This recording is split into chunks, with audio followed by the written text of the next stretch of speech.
So hello, welcome to Adventures in Lollygagging and Friends. We are playing Electric Bastionland tonight. Schedules are a little crazy, so we're not going to do our normally scheduled programming. Instead, we're going to do this nonsense. Electric Bastionland is a favorite of mine. Everything Into the Odd is a favorite of mine. We've been playing this game for a while, here and there. We kind of like it's our favorite short prep game. Because there's just so much nonsense that happens, specifically Electric Bastionland, because of all the failed careers that are really fun to roll. I think everyone here but my Trey's played it. Everyone else has, right? Yeah. Okay. Yep. So cool. So yeah, we're just gonna do it. It's gonna be some kind of random, silly fun, and we'll go as long as we go. And that's about that. So, okay, hang on. Time out. I got to do something in chat really fast. Mm-hmm. Got to put one of my faces, one of your feet, and there. I think, Chuck, what you should do is you should get someone to take pictures of the bottom of your feet so that we replace that feet with your real feet, because my real head is on that emote. I am down for that. But I don't think Ashley will let it happen. She already yells at me for showing my feet on stream is too much as it is. We get a lot of money when we do that. But her problem is like you're showing your feet to everyone when just one person pays you. Everyone has to pay individually. That's a fair point. Yeah. Fair point. I think Ashley makes a really good point. Yep. She does. All right. Once. So, oh, geez. Suddenly Chuck disappears. We know why. Oh, God.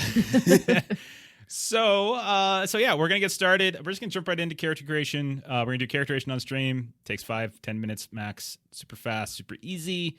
And it's even easier due to Foundry. So all of you are in Foundry. All five. None of them have made a character yet, so we're all just going to do it randomly right now. So if you would please open up the that red book on the main page of Foundry, character creation, journal entry. You will see that there are, the way I've broken it down, 3 very easy steps. The first step is going to get you to, let's see, maybe before you start rolling, let me make sure everyone's got a proper character assigned to them so that we can all keep track of each of those rolls. We wouldn't want Don't want everybody rolling as me again. Yeah, But can we? that's what I'm trying to figure out. I think everyone is now It makes good. it more interesting. Okay, Which so version of Melissa are you? if everyone could go ahead and open up step 1, that roll table for character gen for Bastionland, go ahead and open that up and give it a roll. Man, we're getting hit by digital dice all of a sudden. Oh, my God. Totally forgot.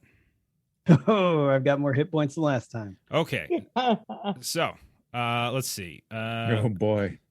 So next thing you all want to do, go ahead and punch it into your character sheets. Again, put we're using the Into the Odd table. So again, Into the Odd has will, Bastionland has charisma. So just go ahead and use the will box for charisma. So go ahead and punch your scores into your character sheet. You got your money as well and your HP. HP stands for hit protection, not hit points. It's basically a resource. Like you can deplete it and then it kind of comes, but it's very ablative. So like you can do a rest for a few minutes after, like if you have an encounter, and it'll come back pretty easily. It's when you start getting into attribute or ability score damage is where that stuff gets a little bit, takes a little longer to recover. So 3 of us have only 2 HP. Oh, this is gonna be fun. Nice. Okay. My character is amazing. So next thing, we'll do these one at a time. I think I saw Melissa's first, so we'll go in order.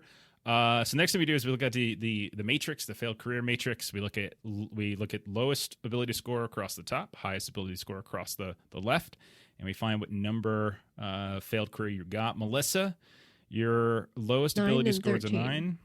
Mm-hmm. So it looks like a 41. So go ahead and look up 41. Jeremy, looks like you got an 8 and a 13, so you are 40. 40. My Trey, you got 8 and 12. Man, you're all just kind of clumping together. So you got 30. And then Adam, oh my gosh, Adam, those stats I'm amazing. are terrible. I am amazing. Those are so bad. 9 and 6. You got 7. So you're 7, Adam. I'm a sanctioned executioner. And then I'm Chuck, a newspaper intern. Chuck, you got 42. Yeah. So we got 40, 41, and 42. Bam, bam, bam. Some of you might even get a choice. So if you see something that has like A and B, you can choose between it. Ooh. I'm a rural tax collector. Nice. Who got Rural tax. 40? Someone got 40, 41, and 42. We got 40, 41, 42, 30, and I think it was 6 or something, or 7. Okay. I am so useless. Literally, all I get is a notepad. Okay. That's it. So I'll go through this one at a time. Adam, you got like, what was it, 7 or 8? What would you get? What did we say for you what? again? For your failed career? You were 7. Yes. Okay, so you're a sanctioned executioner. Uh-huh. Okay, so sanctioned executioner, you get a rifle. That's D8 bulky. Bulky in this game basically just means like two-handed, essentially. And you can't carry, I think, more than 2 bulky items at once, or you lose your hit protection. And you get a killing license. You get to kill 1 person per day, and it's non-transferable. Oh. Nice. Then Is any of this in the items section, or do I just make it all? You can make it. You can go ahead. Okay. Then let's see. You also get you have to answer 2 questions based upon your money and your HP roll. How do you live with yourself? That's based on your money roll. Philanthropy. So that's how you live yourself. Charitable organizations know you as a generous donor. Oh, yes, of course. Oh my, Oh, Adam. You should... I don't know what to do with myself, so I give it to others to decide for me. Fantastic. And then what was your bonus for good service? It's related to your HP. You get a time tonic. This sends you out of sync with reality for around 10 seconds. You can act as normal, but when the tonic wears off, time snaps back to the point before you drank and all actions are undone. 1 use even after snapping back in time. So have fun figuring out how to use that. That'll be fun. I have an idea. Okay, perfect. Let's see. Who's the next highest? Like the next highest was my chariot with 30. You get a choice between amateur amputator and investment centurion. Boy, obviously I'm picking amateur amputator. Okay. Amateur amputator. Okay. So so you get a bone saw. That's a D6 weapon. And you get ether. So that's fun. Where do you see? Oh, there we go. Bone saw and ether. Got it. Yeah, on the very top. I see it. Amazing. And then we answer 2 questions based upon your money and HP roll. So your money roll, you got a 4. So what unsettled your patience? Your sense of humor. You get a book of anatomy jokes. Adam is so jealous right now.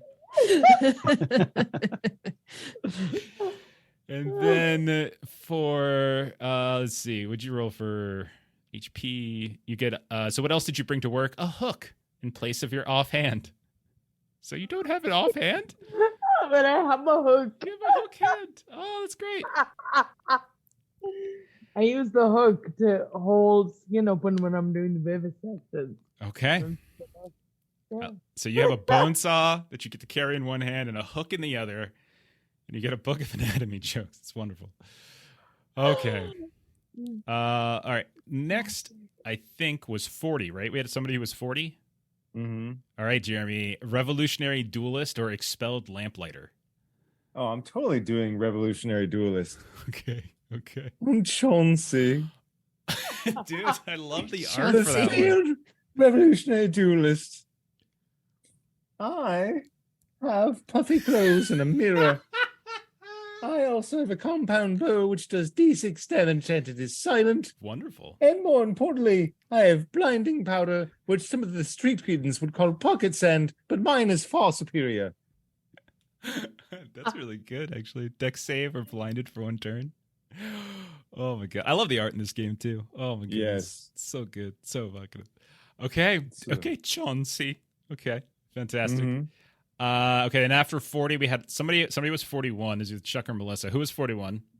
I was that's me. 42. Okay, so Melissa, you're a newspaper intern. All right. Yes. So I was technically paid to write technically non-lies. It never really got off the ground. Okay. My name is Shalina. Jeez. I have just a few items on me. I came with a notebook. The worst story that I ever covered was a mine collapse. So I have a canary in a cage. Oh, very cool. And on my way out of this newspaper job, I took a snubbed shotgun from the editor. Well, that's which does 1d6 damage plus an additional 1d6 damage if you are right up close to them. wow. That's a really good gun. Okay. All right. Very nice. So we've got Chauncey and Shalina, you said? Shalina. Okay. Fantastic. I also like they give you some Sample names. Yeah, I need that. It's the sample names. Let me just take one of them. Chuck, you're a rural tax collector. Yep, Okay. What do you got? Did you go through it already? I did. I'm playing Clint Taxman. 2 hit points. Yeah, stats, who cares? But I got myself a Taxman's pistol, ceremonial armor, and a portable shredder. Portable Taxes. shredder. Yeah, dealing with them I might want to borrow that. bureaucrats. That portable shredder might come in handy for me someday. I might Yeah, want to just- borrow it. Don't stick your fingers in there. I already lost a couple toes to it. Oh, goodness. Lords and ladies of fate, thank you so much for the raid. We are just getting Welcome in. started. Perfect timing. We just quickly went through our character creation of Electric Bastionland, which is pretty crazy. We've got someone with a hook hand. We've got Chauncey. I like that voice. Chauncey. Okay, so I got names for Jeremy, Chauncey, Melissa, your Shalina, Chuck, your Clint Taxman. What Taxman? Okay. Say it anymore and I'll have to charge tax. Oh dear. Okay. I will not say it. Adam, did you come up with a name for your character? Yes, the name is Credence. Credence. Oh gosh. Yes. You're gonna do a whole night full of CCR jokes, aren't you? That's what the plan is. No, the name is Credence Redding. Oh my. Oh, okay. Okay. I could even be related to Chauncey. You two sound similar. Of course. You two should fight it out. See which one's the better. Siblings, maybe? Badman on the rise. Yeah. Why, yes, but of course. Naturally. Well, I mean, Chauncey's a duelist, so I don't know. Or he was. That's the other thing to remind you all. I'm a failed duelist. You're a failed. Because Whatever this was is what you sucked at. You failed. I would always challenge somebody to a duel and then hide in the shadows and shoot them Oh, no, that with my was me. silent crossbow. I'm just curious about whether I failed at the amateur part or the amputator part. So am I like a professional amputator now? I mean, that's entirely up to you. Whatever you, I would say you're in debt no matter what you are. We're going to do that in a second, but you can do whatever you like. Whatever you like. Fantastic. Let's see. Do I have a name for you, my Trey? Your character? Oh, Dent. Sorry. Dent. All right. I like it. Nice. The big critic. Okay, so we have Chauncey, Shalina, Chuck's character, Credence, and Dent. Okay. The next thing we're gonna do is figure out who you're in debt to. Normally, this is like by default the book has this as youngest person, but I find that ageist. So everybody roll a D100, and whoever gets the lowest is who we're gonna pick. Oh, Jeff Rufus. I just saw my name in chat. I was like, oh. Got a 90. Oh, Jeremy is leading it with a 20. My Trey, go ahead and roll D100 I if also you can. got a 20. Did you really? Oh, okay. Yeah. Let's see. You know what? I defer. You're in debt to both of them. Oh God. Okay. Oh. twice the debt. So Jeremy, you. Mm-hmm. Okay. So on the left-hand side of like the, when you go through your failed careers, at the very bottom, it says who's you're in debt to. So who is it for Revolutionary Duelist? I'm in debt to a Dr. Harold Peng. He's an archaeologist. He pays double the value for items still dusty from excavation. Okay. So the whole group owes Dr. Harold Pang, archaeologist, 10K. 10K, I think pounds is what it is. Mm-hmm. And then, let's see, what was my trade? Your amateur. I'm not sure I'd be 38. I can find it. Okay. So then, bottom left, who does it Yeah. say you're in debt to? So, somewhat humorously, we are technically in debt to to a cult member that I don't remember us agreeing to do any work with, but apparently we owe 10K in a cult membership fee. Okay, excellent. It must have been quite difficult for you to have gotten a hold of those bodies that you were chopping up. It must have been one of the various philanthropies that I've given money to. Oh, that's wonderful. Okay, so you all owe a lot of money. 20K you're in debt to. You're failed. You're failed at whatever it is that you did. And now you've come together one way or the other. We don't have to get into the whole backstory here, but you're together. You're all collectively in debt to these two for reasons that you all can either ignore or come up of reason. You can come up with it if you want. I don't care. You owe Dr. Harold Pang, archaeologist, 10K, and Deb World Killer. Oh, I'm sorry, I missed another name. Missed her in the name again. Deb World Killer. Deb World Killer. Yeah. Wow. We So- don't even remember why we owe her the money. It's probably nothing. That's on the nose with that name. Now, despite the fact that you all owe a significant amount of money to very dangerous people, it sounds like, I have good news for you. And that good news is that you have a lead on where to get some cash or where to get some treasure. Fresh baked cookies. Possibly. But CP Tenderbaum's Dog and Pony Show has returned to Bastionland, this metropolis, just after industrialization, right? It's returned to Bashland for its biennial appearance. It shows up every other year, despite a number of very laboriously drafted objections by city's commerce stewards.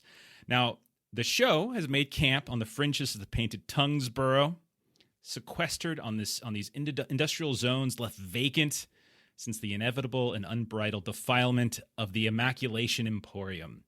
So one of the things this game does, and one of the reasons I love it, is when you set up your locations, what is it now? What did it used to be? So what it is now is a dog and pony show. And what did it used to be? Some weird machine cult thingy. I don't know. But I called it the Immaculation Emporium. Rumor suggests that CP Tenderbaum has returned with sensational creatures from the furthest reaches of deep country and the underground. Creatures that defy nature and science and reasons. Creatures that a local company called Exotic Pets, Parcels, and Pet Parcels could probably sell to a very highfalutin crowd for exorbitant fees, from which you clearly can take a significant cut. And so thus you're here right now at the edge of this convolutedly tented grounds, these huge, massive tents, looking to abscond with and or liberate dogs, ponies, and other beings of indeterminate origin so that you can then sell them off. So undoubtedly, though, this lead is not exclusive to you, and there are bound to be rival crews that are here as well after the same treasure. So we begin. It is a warm but rainy day. There are various industrial expulsions from neighboring sites of Tenderbaum's Dog and Pony Show. And there's a lot of weird color and aroma in the air mixed with that precipitation. Before you see a very circuitous line of bohemians and street artists and bourgeois families all awaiting entry into a series of these three massive jagged tents. And somewhere you hear the sounds of music, horns, French horns. I don't know if France exists in the Bastionland world, but you don't see where.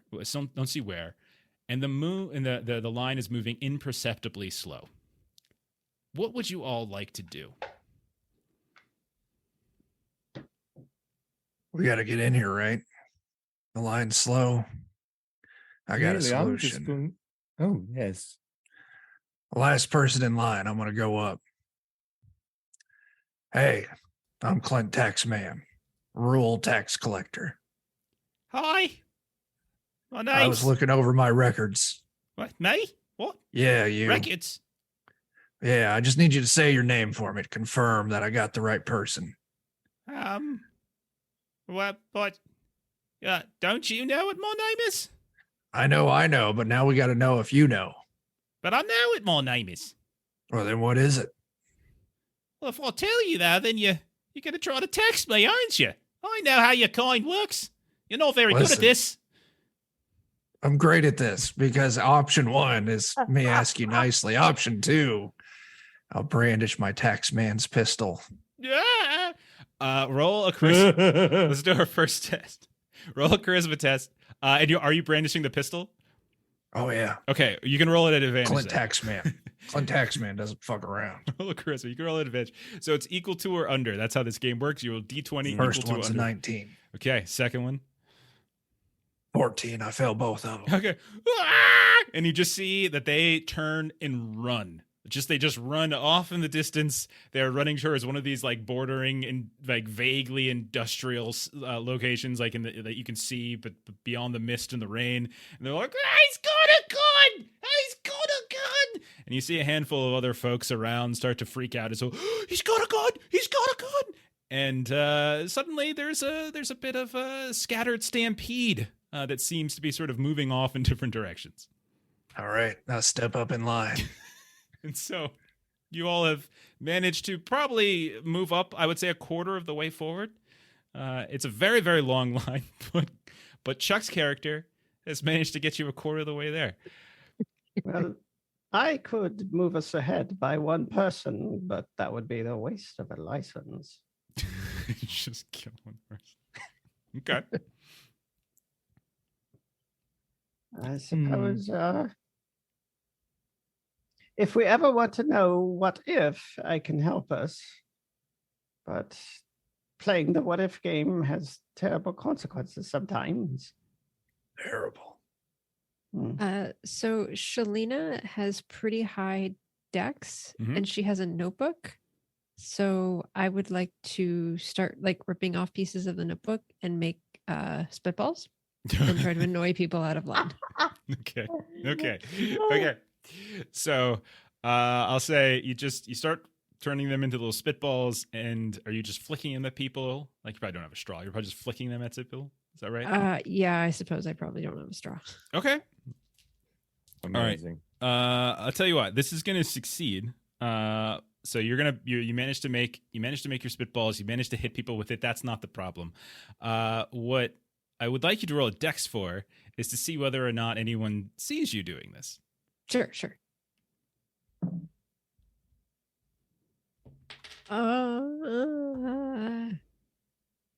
That's not an advantage, right? Nope.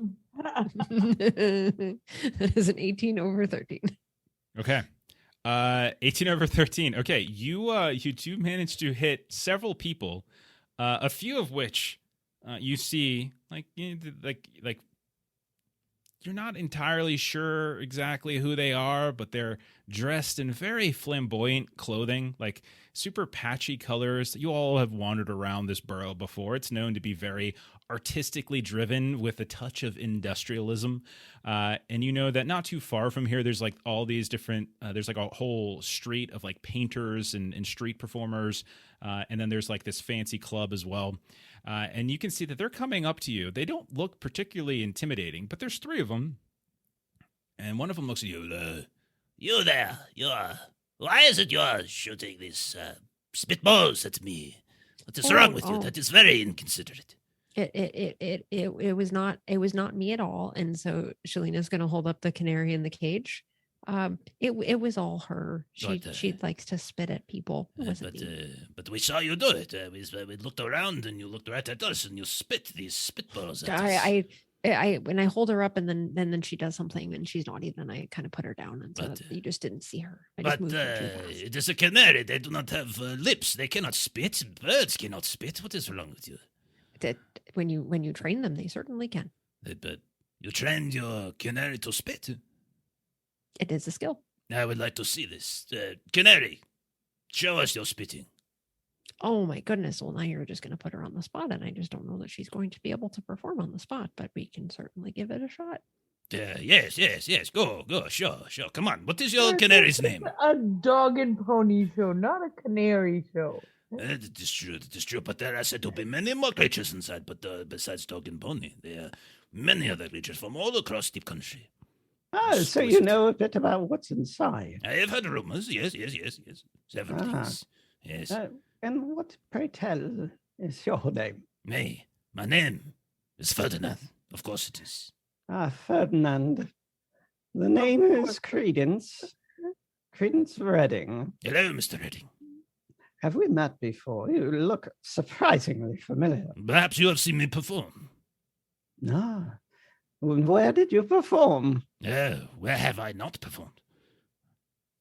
Perhaps you have seen me on the street. You could have seen me on the Oyster Theatre. Ah, yes, the Oyster Theatre. I do believe I have made quite the sizable donation to the Oyster Theatre before. Have you now? Oh, you are you have a taste for the arts, do you? Yes. I am. Which one of my performances would you say you enjoyed the most? It was one that involved you wearing a shroud. It was rather macabre, but it was thrilling at the same time. Ah, yes. Merchant of Death, it was, I believe. Yes. Mm-hmm. It's about a lonely old man with very little to live for, who was taken over the position of death from death himself when death grows tired and weary of it. Yes, and he didn't have a license to do it. No, he did not, no. You are indeed the purveyor. I will tell you something, Mr. Redding, Mr. Credence. If you could speak with your friend here with the spitting canary in, please ask them to cease their spitting. I am sure we can put this behind us, yes. Perhaps with your bird. They've been awake for too long. Perhaps a cover over the cage would keep them from spitting too much. Yes, it is an excellent suggestion. And he pulled this like very colorful, like very long, like scarf, like not silk, but something very nice. For my purveyor, here you go, sir. You can use this as you see fit. Oh, yes. Wonderful. Yes. And his hand kind of lingers as if he's waiting for like a tip or something. Yes.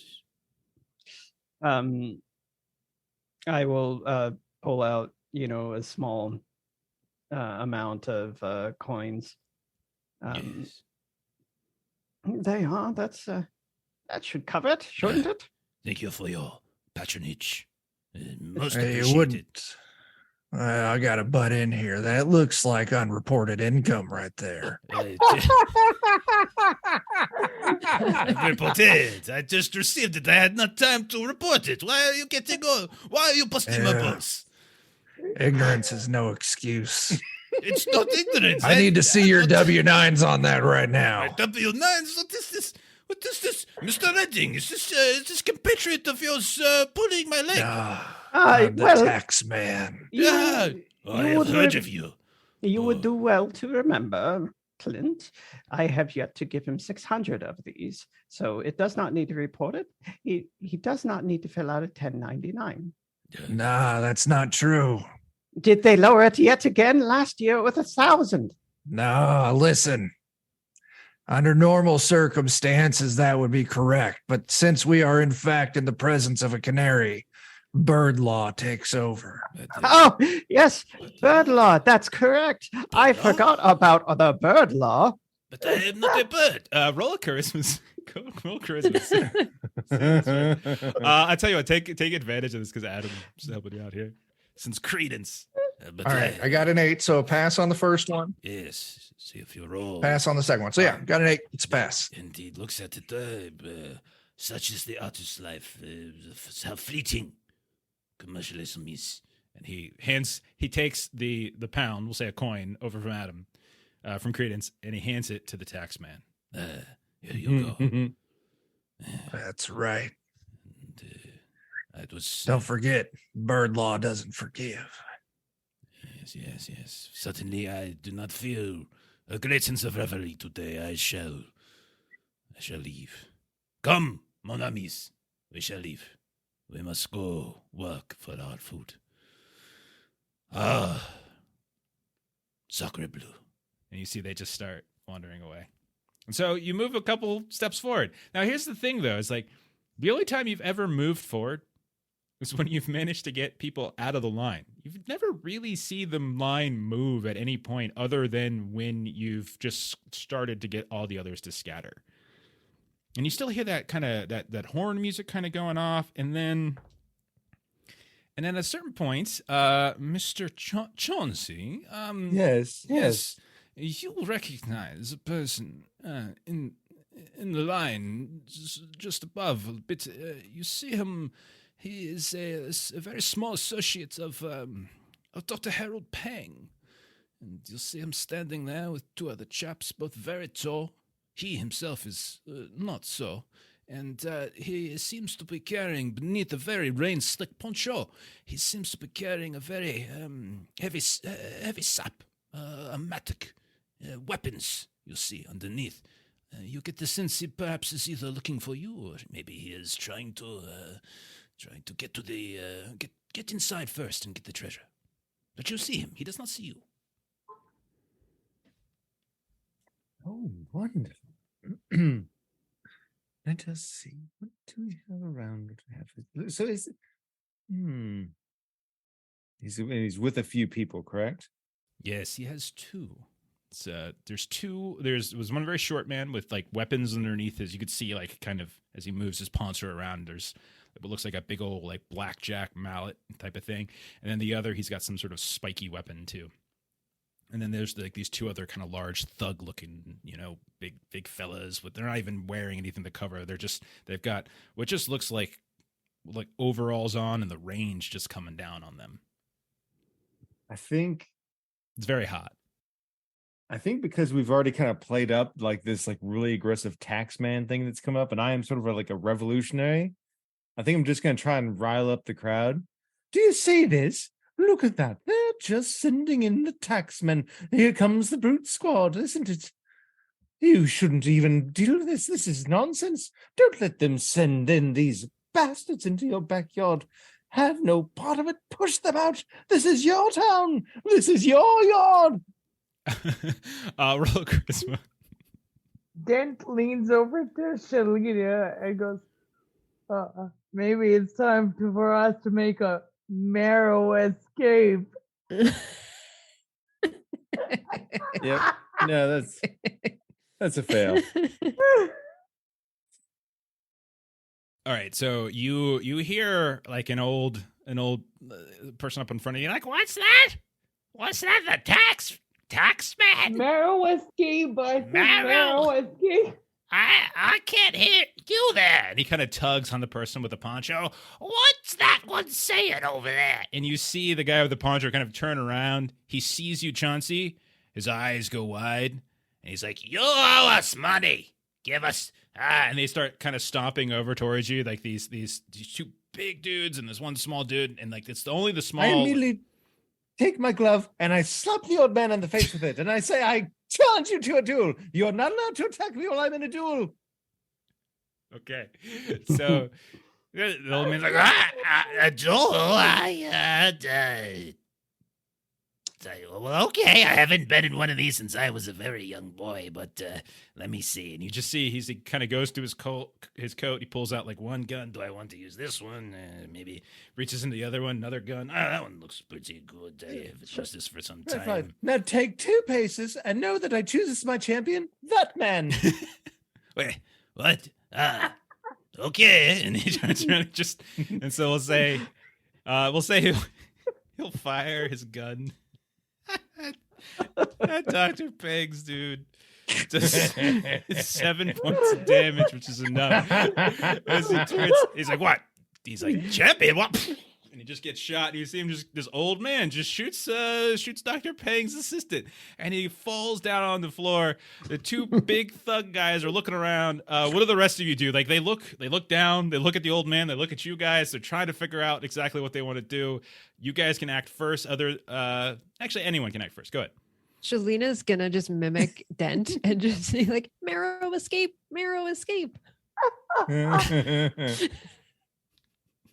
What? Okay. Chauncey. Is it like we should find another way, and that's not the line? Okay. So, Credence. away. Okay, yeah, you're running. Fine, it's fine. Yeah. Yeah. So Dent and Shalina are running. Is that right? Is that fair, Dent? Okay. Yep. Chauncey, I think Brandishing my hook head. Okay. Chauncey, I think this is more than my license will cover.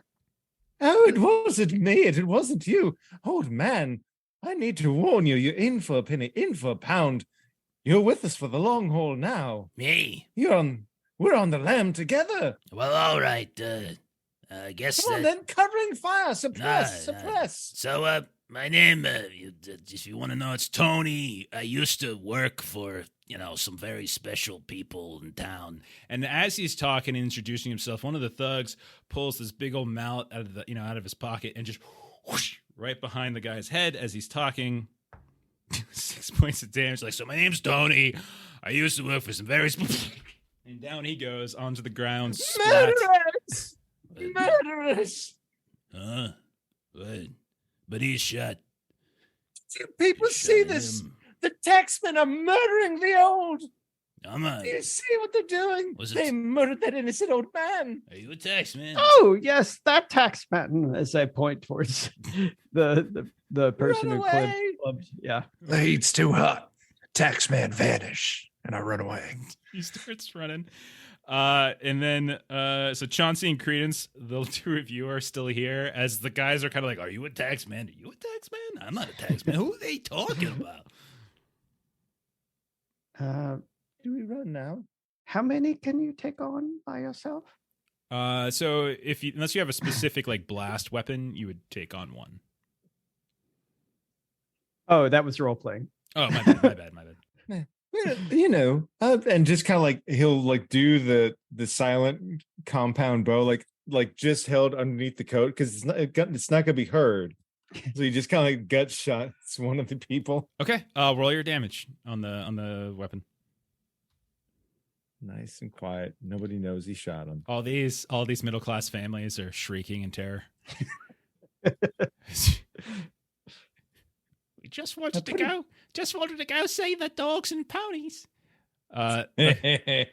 So he's 3 points of damage is not enough to take the guy out, but he does look down and is like, I'm not a tax. I don't even know how to do math. Oh, what the hell is this? And he looks down and there's now an arrow sticking out of his thing. Who did that? Looking around. Was it you? But it was that one over there. He's getting away. Who are you pointing to? Like none of the other player characters, like someone who's running. Just, People are scattering because there's a lot of violence that has suddenly broke out in the middle of this line. like if there's an alleyway, and if someone's going down that alleyway, I'll point at them and I'll say, "He's getting away." Okay, one of them will. I'll get him. You take care of these. And you see one of them starts running off. The other one lingers back, and he's just like, the guy who got shot is the one who ran off. The other guy is like, all right, now I was supposed to hurt someone. I've really lost track of who it's supposed to be. So eeny, meeny, miny. You mean the people inside that mo. are trying to hold those animals away from your employer? Terribly inappropriate. So he's gonna come after Chauncey. I think Chauncey. No. I think it's gonna be Chauncey. So he steps up. He's got this heavy club, D8 worth of damage. He only does only 1 point of damage. He comes up and he just right across Chauncey's back. At that point in time, I'll hold up my rifle and I'll go, shine, and then shoot this person. Okay, roll your damage. Oh, man. it's just a D8. Okay. Mhm. I didn't know. I was like, is there a to hit? No, there's no to hit, just damage. You just hit. 8. Oh my God. Well, that's enough.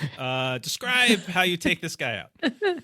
So yeah, it's I just load the shot in, going shame, and I level it like clear at them and wait for them to like get shocked and then open their mouth in surprise and right through the mouth out the back of the neck. And he falls over right on top of his smaller boss, and you just hear like a as they land right on top of each other, and the other guy's running off with the arrow in his stomach. At this point, go ahead. I just start cleaning out my gun immediately. Like everything is completely normal. Like I didn't do anything wrong at all. Okay. I say, Credence, next time lead with that. So right now there's 3 bodies on the ground around you. There's the old man who you baited into dying. There's the guy who's coming after you from Dr. Pang and his thug. 3 of them are on the ground. People are screaming.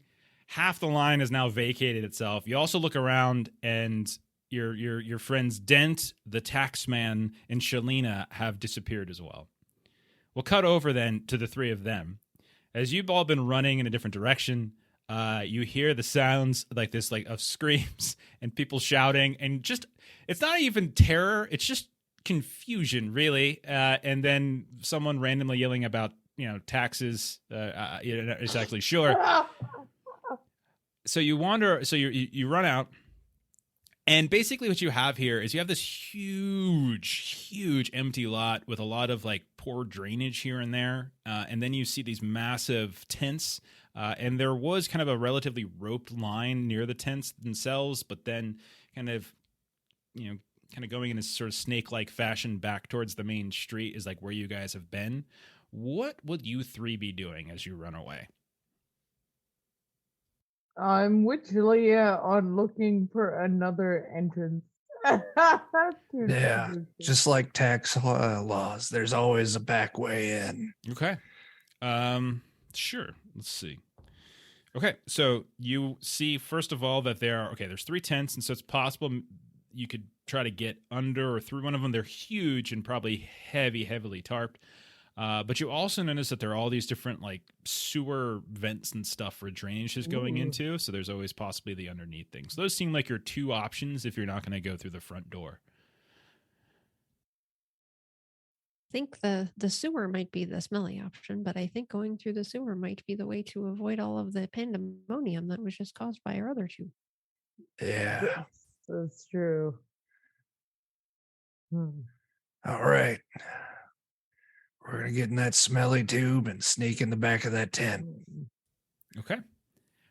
So the 3 of you find one of these sewer covers, grates, and you just, with tools and time, it's no rule necessary, you're able to pop one open. You find a kind of a grimy, wet ladder going down into the sewers, and down you go. Chauncey and Credence, what are you doing? Well, I suppose the line is getting rather shorter. So repacking the gun. Let's just walk right up to the man who seems to be leading people. Nobody's even moving. Excuse me. I'd like to speak to your manager. Let me see if you... Okay. Yeah, I don't work here, man. I'm in line like everybody else. I know. It's probably this. It's the uniform, right? I get that a lot. Yeah. I'm a bellhop. And I get it. It sort of looks like an usher thing, but no. I'm just here to go in too. I haven't seen anybody who works here, to be honest. I don't even know it's open. It's just one of those things. You see a line, you get in it, and you hope there's good things at the end. And that's kind of how I've been. My good man, I'd like to let you in on a bit of a mind state wherein if you will it, you do it. You, sir, look like a man in charge. Stand up, shoulders back, chin out, walk with purpose. We'll be right behind you. Don't think about it. Just do it. Will it? Do it. You're in charge. You're the manager. Are you a manager, aren't you? He looks like one to me. You do. I do. I look like a manager. Well, okay. I mean... they said And they did tell me that I upward mobility and all, but I got Yes. passed over for promotions for like the last 17 years. So I'm just it's strange. But no. You know what? It's time to show them. You It is time. scream. You scream middle management. Okay. You know what I'm going to Yes. do? I'm going right to the front of the line. That's what I'm going to do. I want to talk. Okay, here we go. You're coming, right? Of Coming? course. Okay, here we go. And so he just starts moving past all these other people. Who are like, what are you doing? Get that. Hey, I work here. And then He works here. And so he gets all the way up to the front of the line, and you guys look around, and you see there is one of those kind of turnstile-like entranceways that seems to be locked, that everyone's standing in front of. You see no signs of it being operated by anybody. You don't see any attendants, or you don't see anyone here working.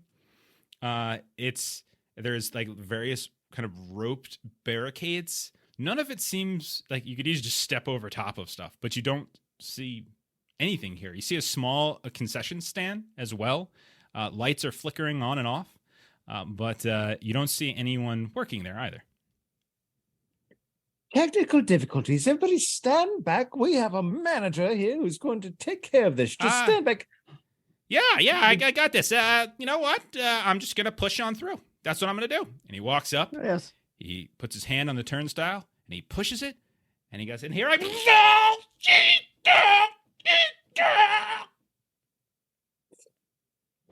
And he falls over in comedic fashion on the ground.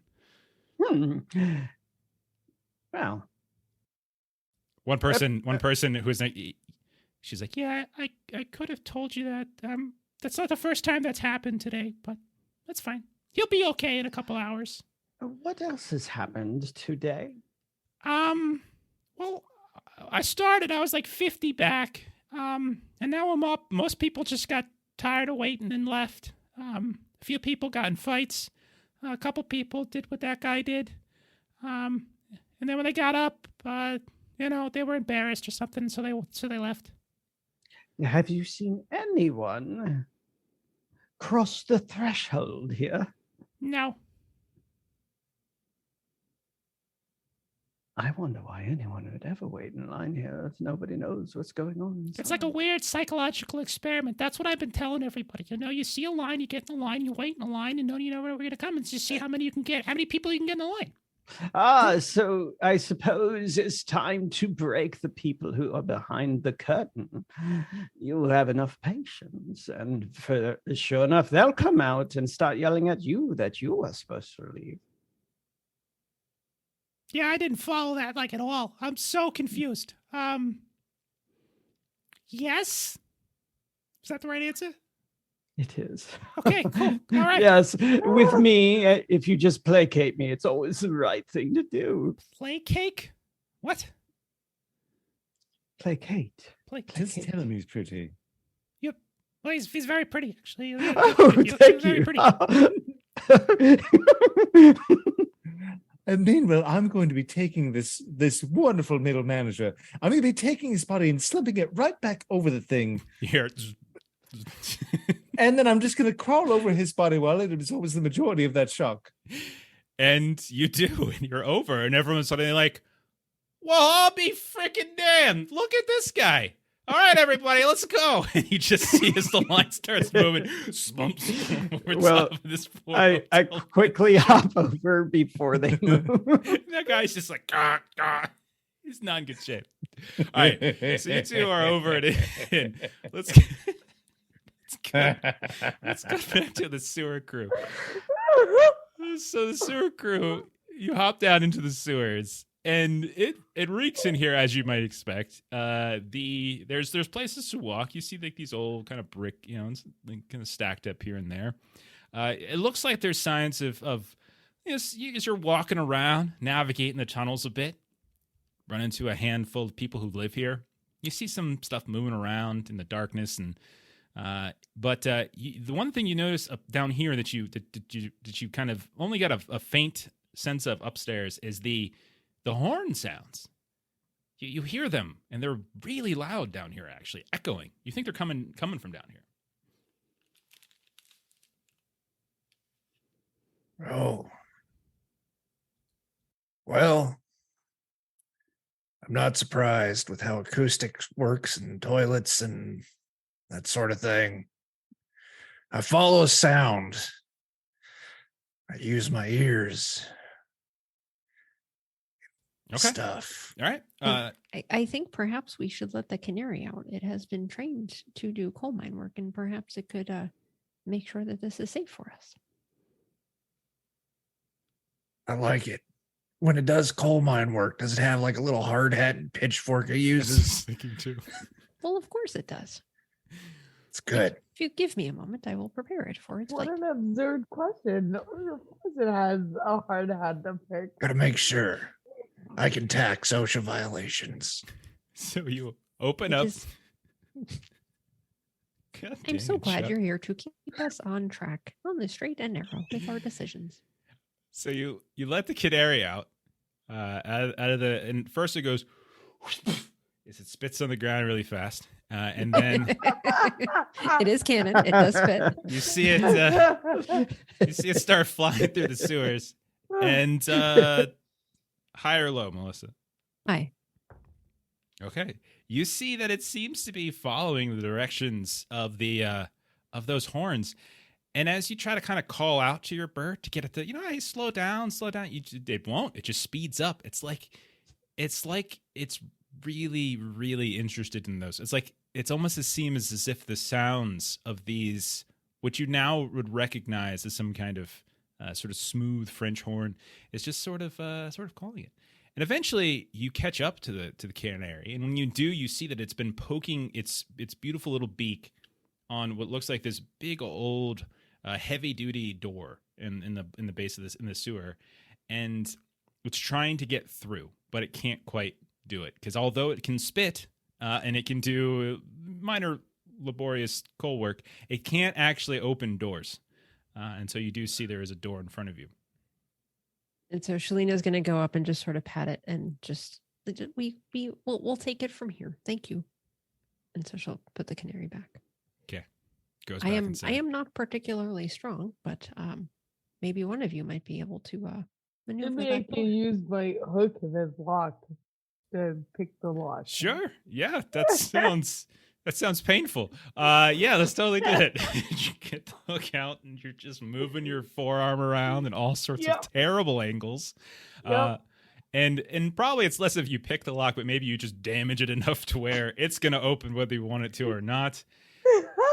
And you just and you do, like it's this old rusted mechanism. You mess around with the hook and it kind of crumbles underneath the sharpness of the metal, and kind of dust away some of the locking mechanism, and you push open and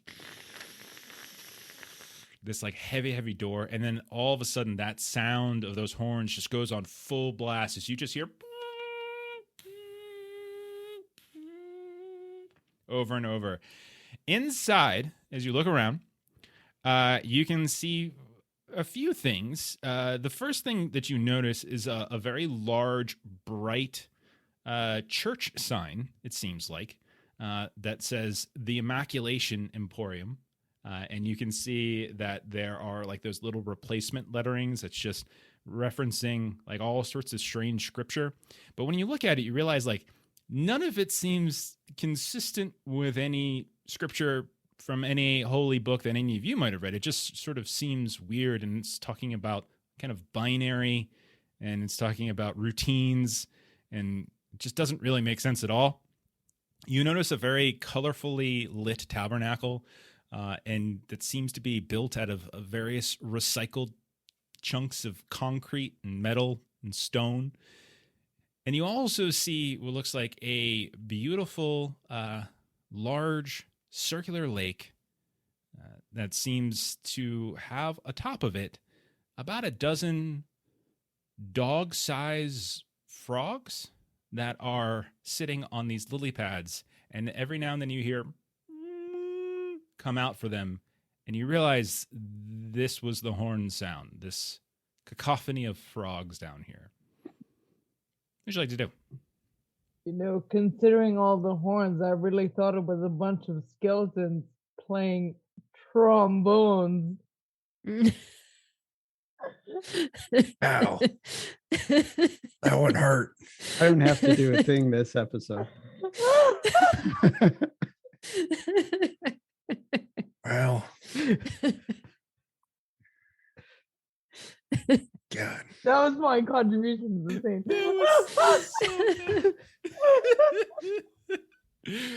Okay. Yeah. I guess that's a slow clap. Fun fact. I played trombone when I was younger. Get out of here. I really did. Really? I really did. I love that. Yeah, I love trombone. I got jokes, but they're not appropriate for stream. So We'll tell them after stream, but I'll leave the mics on. And Oh. it'll be a special credit bonus for people. nice. Okay, so you've got this lake with all these lily pads, these frogs. You've got this lit up tabernacle, and you have a sign that says the Immaculation Emporium. All of it recycled and such. What do you want to do? Shalina would just want to walk around and just see, like, are there some amount of like guards with all of these animals here, or like what's the other people's situation? You start moving in. You don't notice anybody. There are lights. Like you see there's these lit up kind of gas tubular lights here and there from the sign and a couple other places as well. And you don't notice any people. You do, as you push in further, you do see inside that kind of tabernacle area that there are two figures, and you hear the sounds of working going on. You hear like all these different like kind of machine sounds going on. And when you get further inward, kind of towards that lake, you notice that the cavern that you're in is probably about 20 to 30 feet in terms of height. And at the very top of the ceiling, right above the lake, you notice that there is a small pool of water in the ceiling, inexplicably. Almost like you're looking up below. Like if you're on the floor below like a pool and you're looking up and you can see it just kind of swirling around there. That's what you see. Well, got an idea of what to do, but I gotta tell you, this place terrifies me. My worst enemy is a tax-free entity. I'm going to wade out into that lake, get right underneath that mini lake on the ceiling. And then I'm going to dive up into the mini lake. Okay. Presuming the gravity doesn't work right. So you start to wade out into the lake and you get like 2 steps and you see the ripples in the water start going as it would as you enter into it. The coast is otherwise extraordinarily smooth. All of a sudden, all of the frogs stop their French horn playing. Oh, no.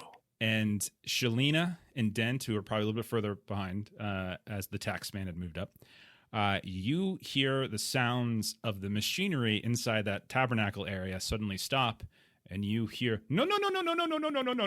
And you see suddenly zipping out from that tabernacle this kind of flesh-covered automaton of some kind of this patched together, discolored, Frankensteinian, like quilted face and a couple patches of skin. But you can see quite clearly these are machines. As exposed underneath it are gears and wiring, and they're like, no, and they're running in the direction of the lake where the water has been disrupted. What would you like to do? Where did you get your skin? It was really, really well done. The scenes are very well done. Okay. Roll. I'll tell you what. Roll charisma at disadvantage, as they are quite concerned right now. So charming. We'll see whether or not they're paying attention to you.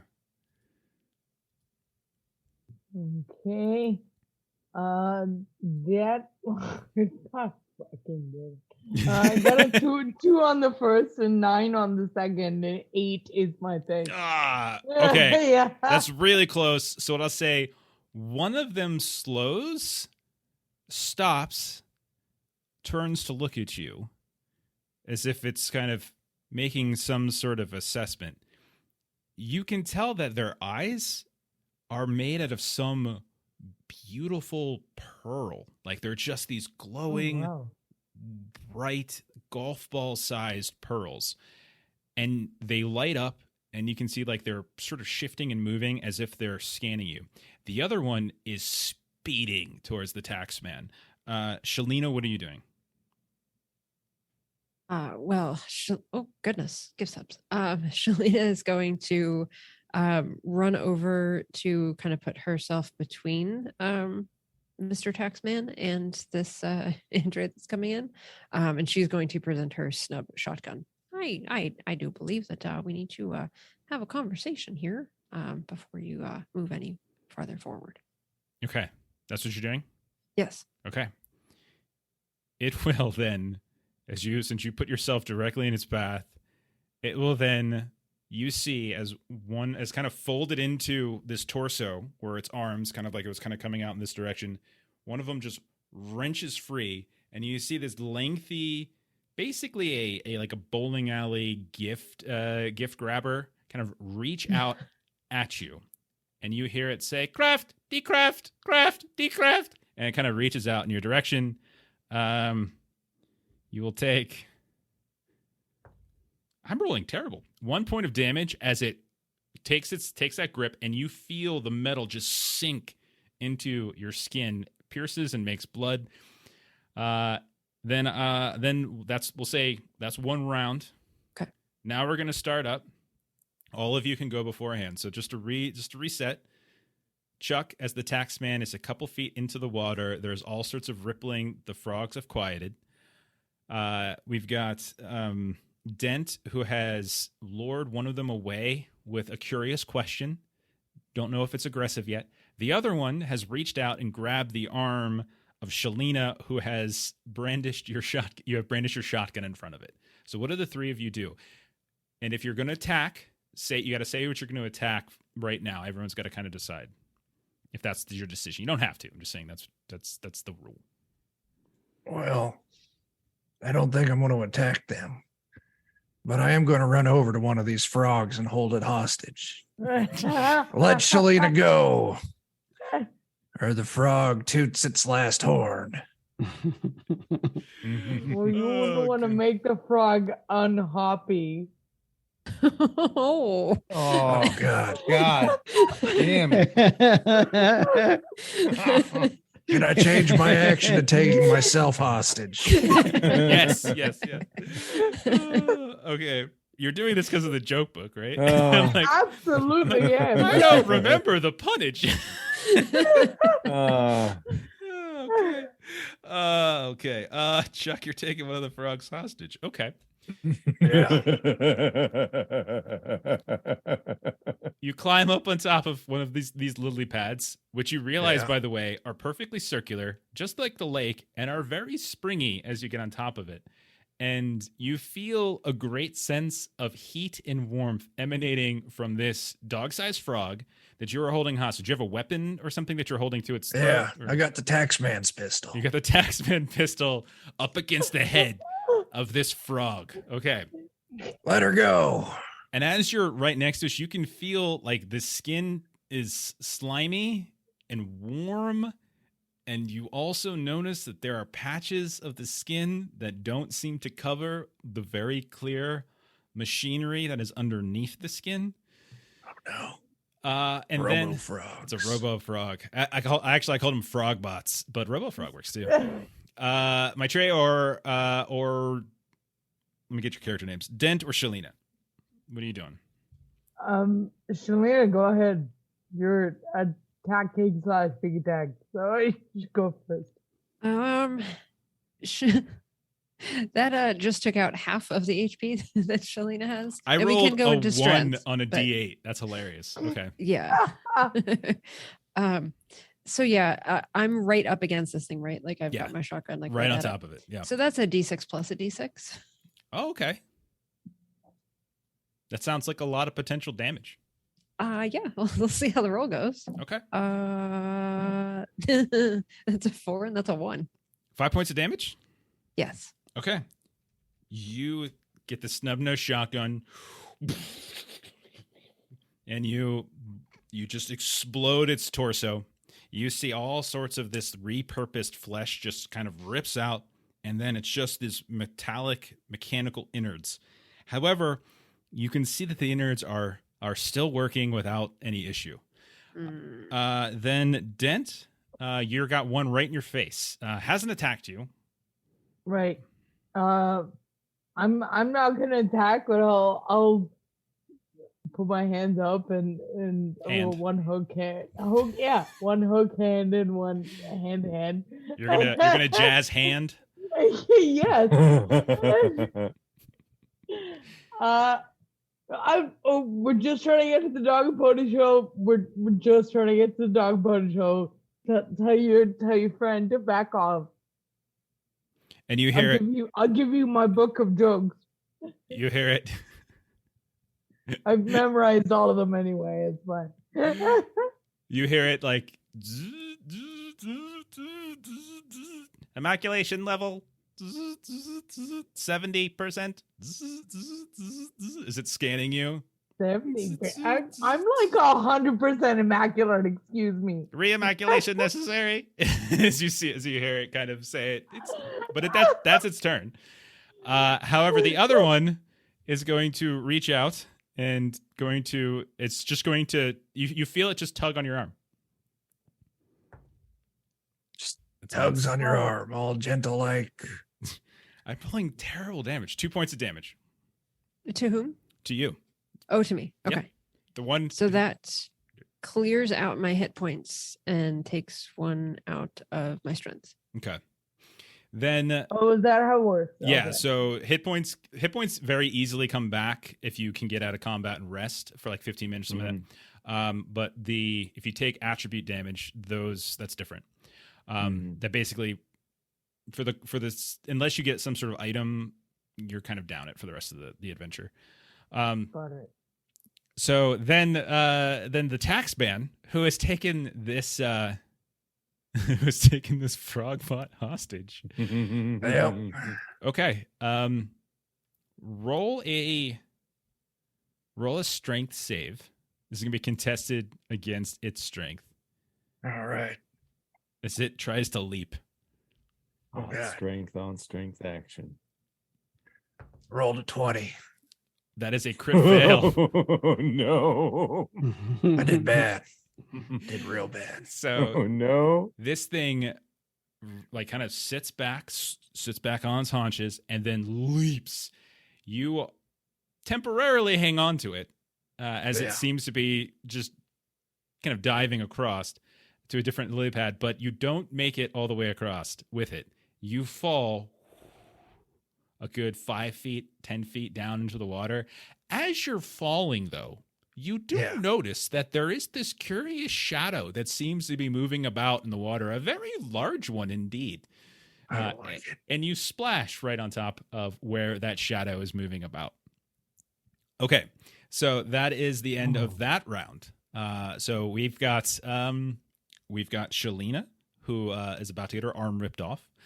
We've got Dent, who is about to get re-immaculated.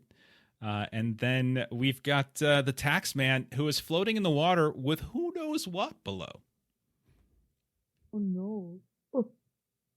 Well, I think it's time for Delta formation. I don't have it. I don't have it. Ah, okay. Meh. Oh, nice. Wonderful. I run You run? Or Okay, swim. you swim. Okay, you swim. Okay. in the direction of Shalina. Okay. You will need to go ahead and we'll do the same thing, except this time it'll be Dex. Let's see if you can swim faster than this shadowy thing. I got this. I don't. Positive thoughts. You can do it. I rolled a 9. That's a success. Okay. On the bright side, this thing does have low Dex. Okay. Yeah, I That's failed. what she said. I rolled a 12. I had 12. So you managed to get to the side of the lake, which you realize now is more like a pool as you kind of climb up. And you see as this shadow emerges out from the crest of the water, and it is this sort of massive, part lizard, but with this kind of owl-eyed giant head with eyes as big as like glowing beach balls. And you see these tiny little malformed arms, and like its mouth opens up, and you can see like the gums are like this bright pink, and there's like 1,000 razor sharp teeth as it goes to like it's gonna snap at you, but instead of getting you, because you jump out, it kind of turns to one of the lily pads and just chomps down on one of those, and it grabs one of the frog bots and just pulls it down underneath the water. That's right. Suck it, frog. Okay. Okay, so then we'll have Dent and Shalina. What are the two of you doing? I'm gonna take a shot at the thing that's menacing Shalina. Okay. And Shalina, are you going to do the same thing? Yes. I am. Okay. So both of you roll your damage since you're attacking the same one, and we take the highest individual result for damage. I rolled a 3 with 2d6s. With 2d6s? Boy, Yes. you I sure deserve to did. die. It's a 6. So 6 for That's- you? Way better. Okay. So you step away from the very rude re-immaculating bot, and you go, you come up right. 70%. So rude. And How you come up dare behind. it? I can't believe. I'm shocked. And are you using your bone saw? I am. And you I just am. cut right through the back of the bone saw, and this thing just teeters over like it's a tree, and it's still kind of, you can see it's still hanging on to your arm, but now it's like you're pulling your weight down as the torso has been kind of cut in half. You hear the other one suddenly screech, yeah, and it just comes over and it starts must re-immaculate, and it's kind of going through this process of trying to very quickly repair the thing that you just destroyed. That's its turn. You have very little time as this thing is very quickly rebuilding the one that you just cut in half. What'd you like to do? Try to stop it. Can I attack it again? Sure. Attack the other one, I mean? Yeah, absolutely. Anybody attacking can go ahead and roll attack on that Yeah. other one, and we take the Yeah. highest point of damage. I'm gonna tax man that thing right in the back of the head with my tax man gun.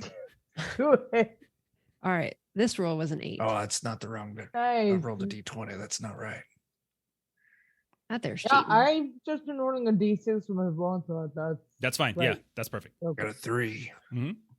I heard an 8 was the highest. I think that was Melissa. So between all of you kind of ganging up on this one, you just kind of take it down. And so this thing is in pieces, but you notice that they're not like dead.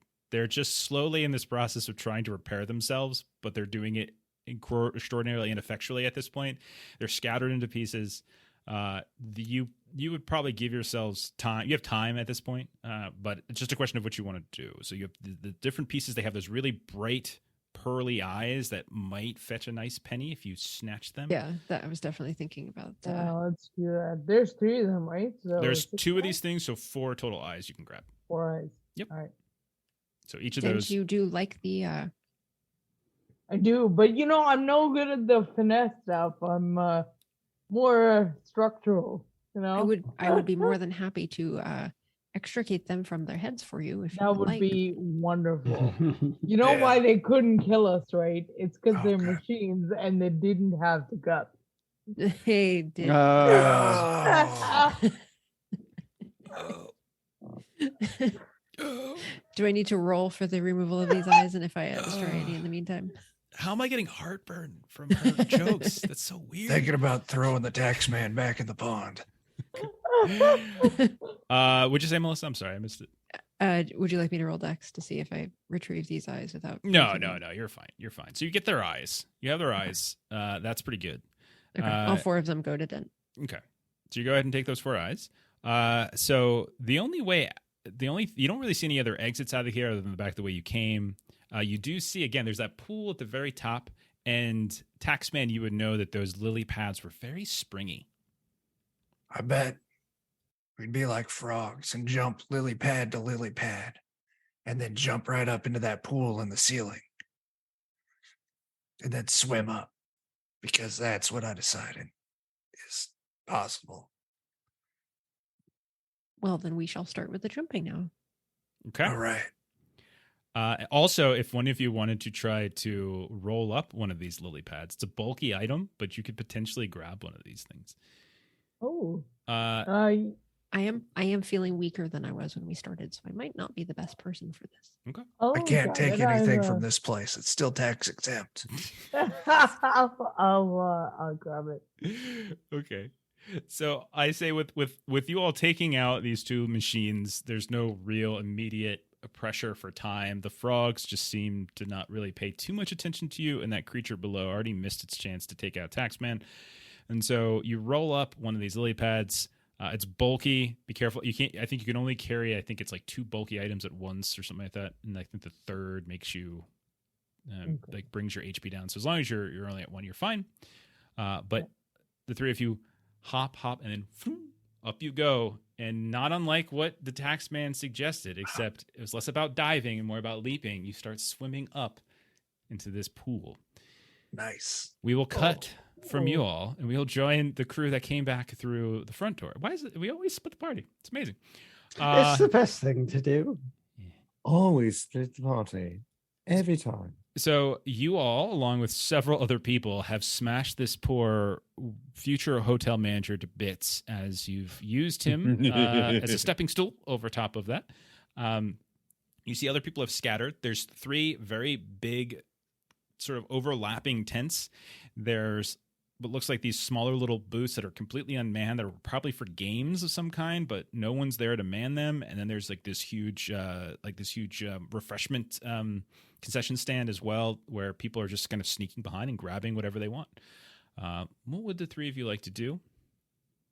Or 2 of you, excuse me, 2 of you. Yes, the refreshments. So how far down would you want to go? I mean, I want to get one of the animals, That's what we came for. Oh, yes, that's right. Very focused on the task at hand. Very well.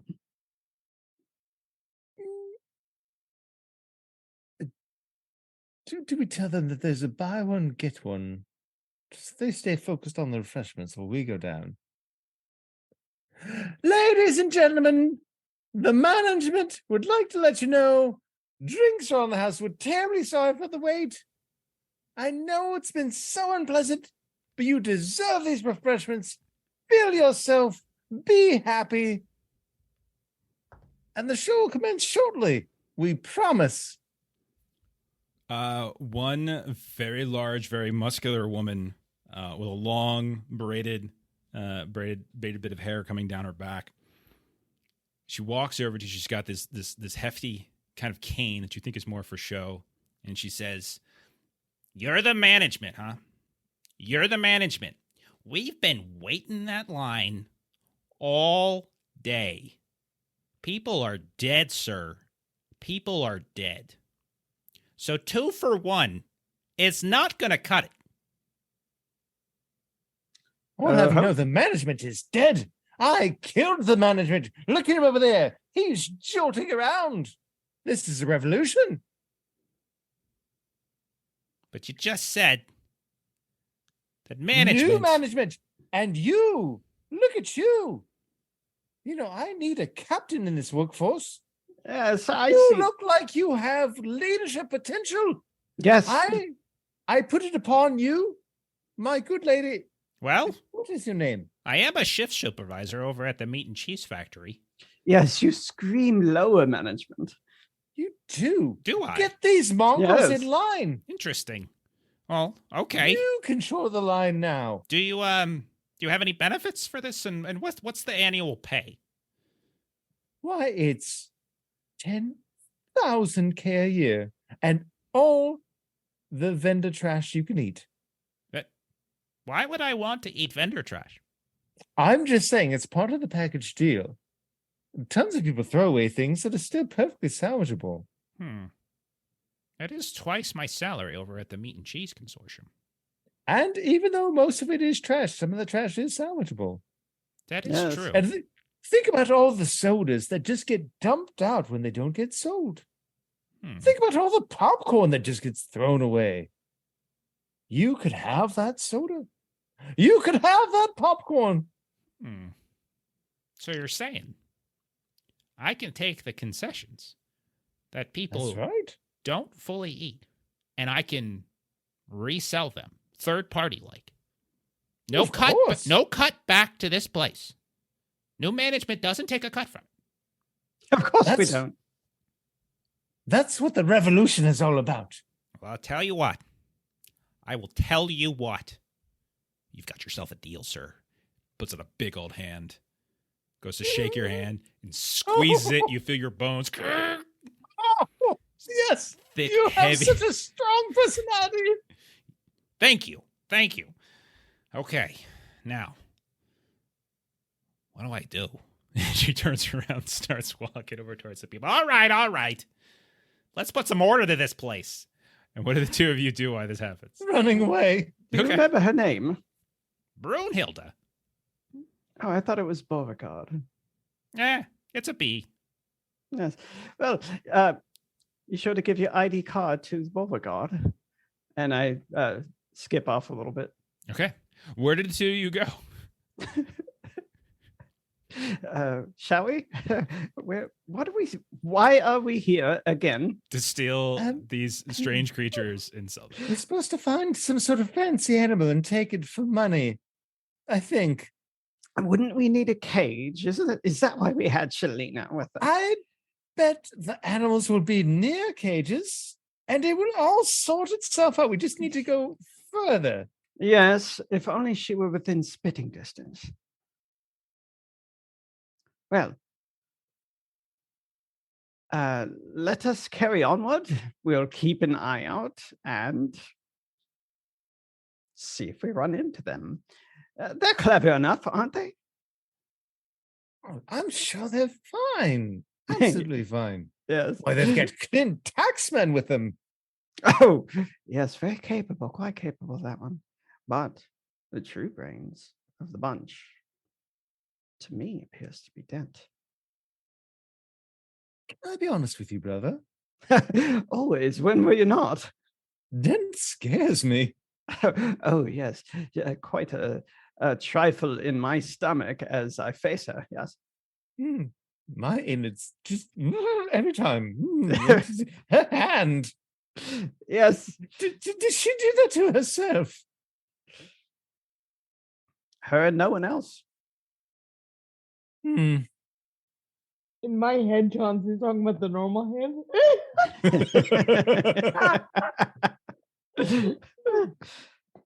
Okay, so Chauncey, Credence, there are 3 large tents, a bunch of regular gaming booths, and this concession stand. That's what you see. Where do you want to go? Eeny, meeny, miny, mo. Pick a tiger by the toe. If he hollers, make him pay $50 every day. My mother told me to pick the best one, and you are it. The far right tent. Okay. You head over to the far right tent. You notice that most people seem to just be taking advantage of the concessions and are essentially stealing everything, every prize they possibly can from all of the prize booths. So there's not really a line or a rush to get into these tents. So Yes, when someone makes concessions, you should take advantage of it. Oh, Credence, you're so funny. Okay. I think the dear Lord our God is going to throw rocks upon us soon. So you head inside, and what you see is very peculiar. Inexplicably, you have stepped into what appears to be a very bizarre looking forest. You can see there are all these gnarled trees that are weaving about like arthritic hands, some of them reaching all the way up to the ceiling itself, or the top of the tent, which is a good 40 feet up at its highest point. You see some kind of overlap and create this sort of gnarled effect, and others are kind of horizontal, and they're all kind of sitting within this very, very high savanna-like grass. You hear the sounds of some very light buzzing, and you see a few things kind of shuffling about in the distance. There appears to be over top, kind of ringing around, all of these little show lights that are kind of giving a bit of illumination to the area. What would you like to do? Well, hello? Come here, little bugger. Okay. You're kind of calling out, "Come here, little bugger," and you see the sort of the tall grass start to shift and move, and you see a head just peek out from it. Very kind of a long snout, and these sort of beady but very, very bright blue eyes. Sort of like this leathery forehead that kind of disappears back into the bush itself. Aren't you adorable? Go ahead and roll charisma. This is gonna go so great. This is going to be perfect. It's my best stat. I believe in you. 12. No. No? Okay. So you see it kind of take a couple steps forward, and more of it emerges from within the tall grass. Now, this tent is huge, right? Like, this is massive tent, and there's trees everywhere and everything. So you're full on like circus tent nonsense. Yeah. So like you come in, so you see this thing kind of coming out from the grass, and it's like some kind of armadillo. You can see that these very beautiful looking spikes along this tail, almost ivory-like. And you can see that the shell, like there's like this shelling over top of its back that has kind of got this enlaced but shiny bit, almost golden in some capacity.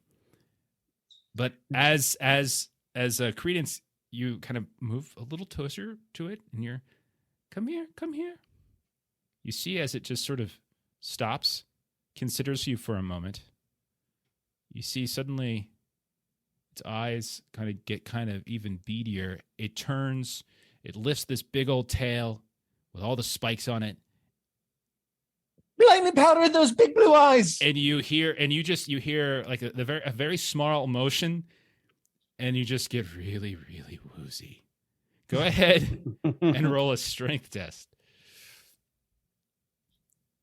All right. 8. I made it. Okay. You feel, you get very nauseous, and it reeks. This is the gaseous armadillo creature you've ever seen, and it's trying to like gas you. And it's about the size of a kind of a large cat. What would you two like to do?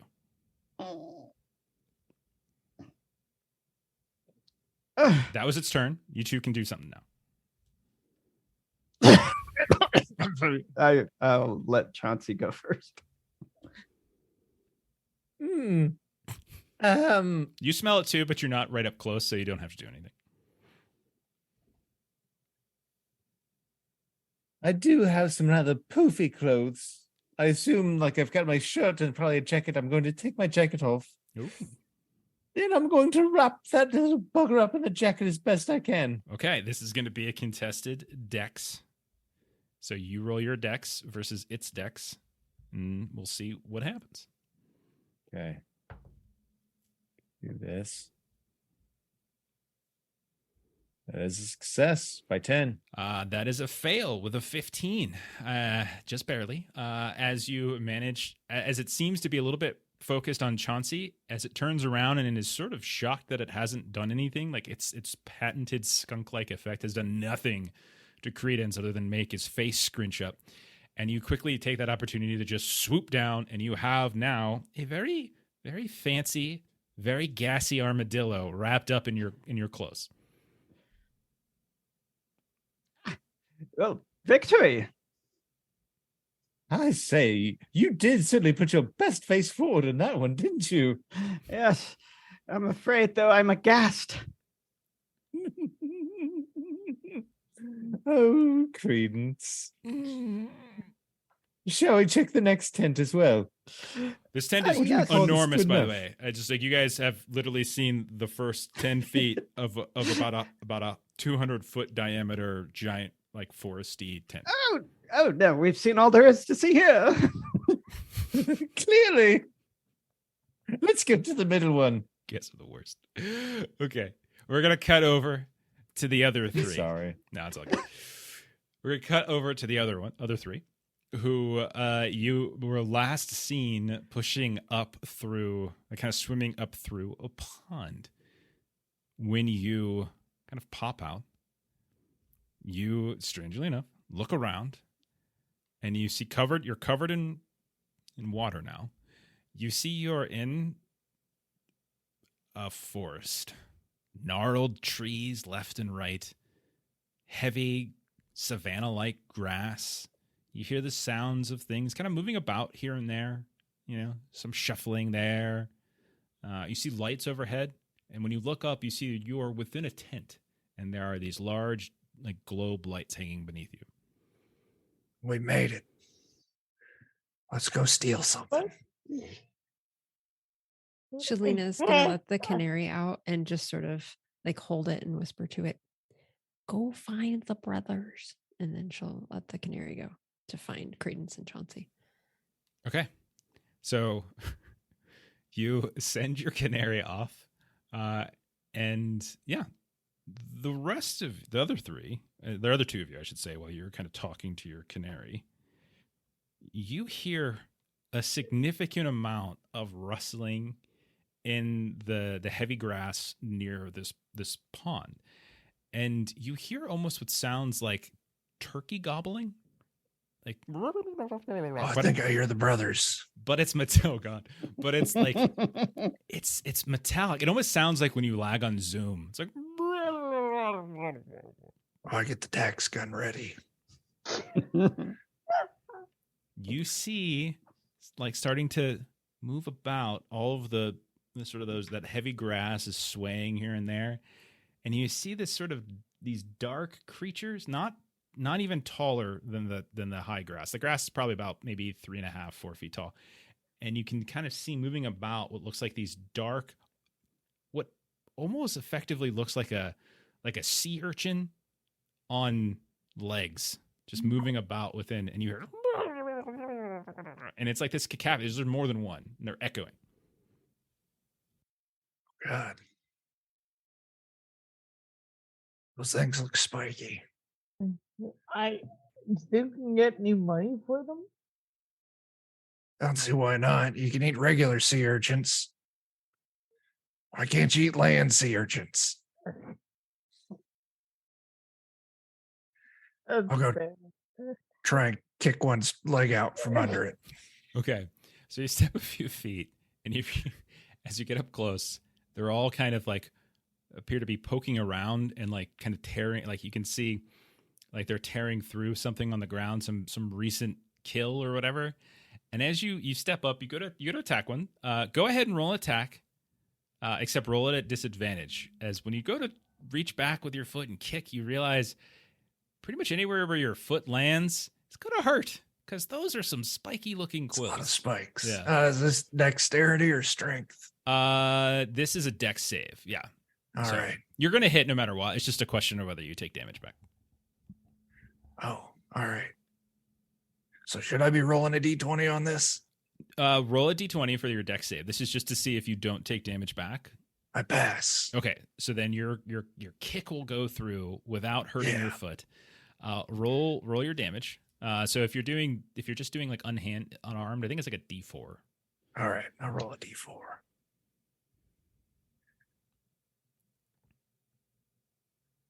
That's a 2. Okay. So you walk up and you kick one of them, and you hear it go, and all the others start to do that as well. And okay, we'll say 4 of the 7 that are here start running off. But the one that got kicked and the other 2 look back, and you realize you can't even really see their faces. You just see it's just big spiky quills. And one of them decides to just... You see an explosion happens as erupting out from the body of this thing. The quills just go in all sorts of direction. 30-foot radius. So you're going to automatically fail since you're right up on top of them, but I'm going to give the other 2 dex saves. You can roll at advantage as you're a little bit further away. Hey, can I quickly react to unfurl that lily pad and Oh yeah, for sure, absolutely. Nice. Yeah, fortify this little. I love that. Yeah, you just imagine it already. and you just thump, thump, thump, and they bounce off and they go right back at the tax man and get him in the ass. That's what I was predicting. Okay. You're gonna take Joking. Taxman. Oh gosh. Taxman, you're gonna take 8 points of damage. God, Oh no. I'm out of HP, and I've got 5 dexterity left. And you have about 5 of these like serrated. Oh wait, I've got armor. Okay, yeah. I've got 6 Okay. left. Okay, so all these different quills. Just suddenly you look down, and the quills are probably about 12 inches long or so, and they're just half into your skin here and there. Your armor has protected you from some, but others are sticking out of your arm. And when you look down, you see one of these little quill turkey thingies is completely naked of all its quills, and it's just this weird discolored yellow-orange sponge with big eyes and a small mouth that's now staring at you with these huge, like bird-like feet. You see the other ones are starting to shake as well. What do you want to do? Take cover. Okay, so you're gonna run back. You look behind you. You see Dent's got the thing up, and there's all sorts of these quills sticking out of it. And so you run behind, and you hear the explosion. And when you guys look back, you see these 3 buck naked quill turkey thingies, and all of these razor sharp quills everywhere. And then they just bolt off into the grasslands.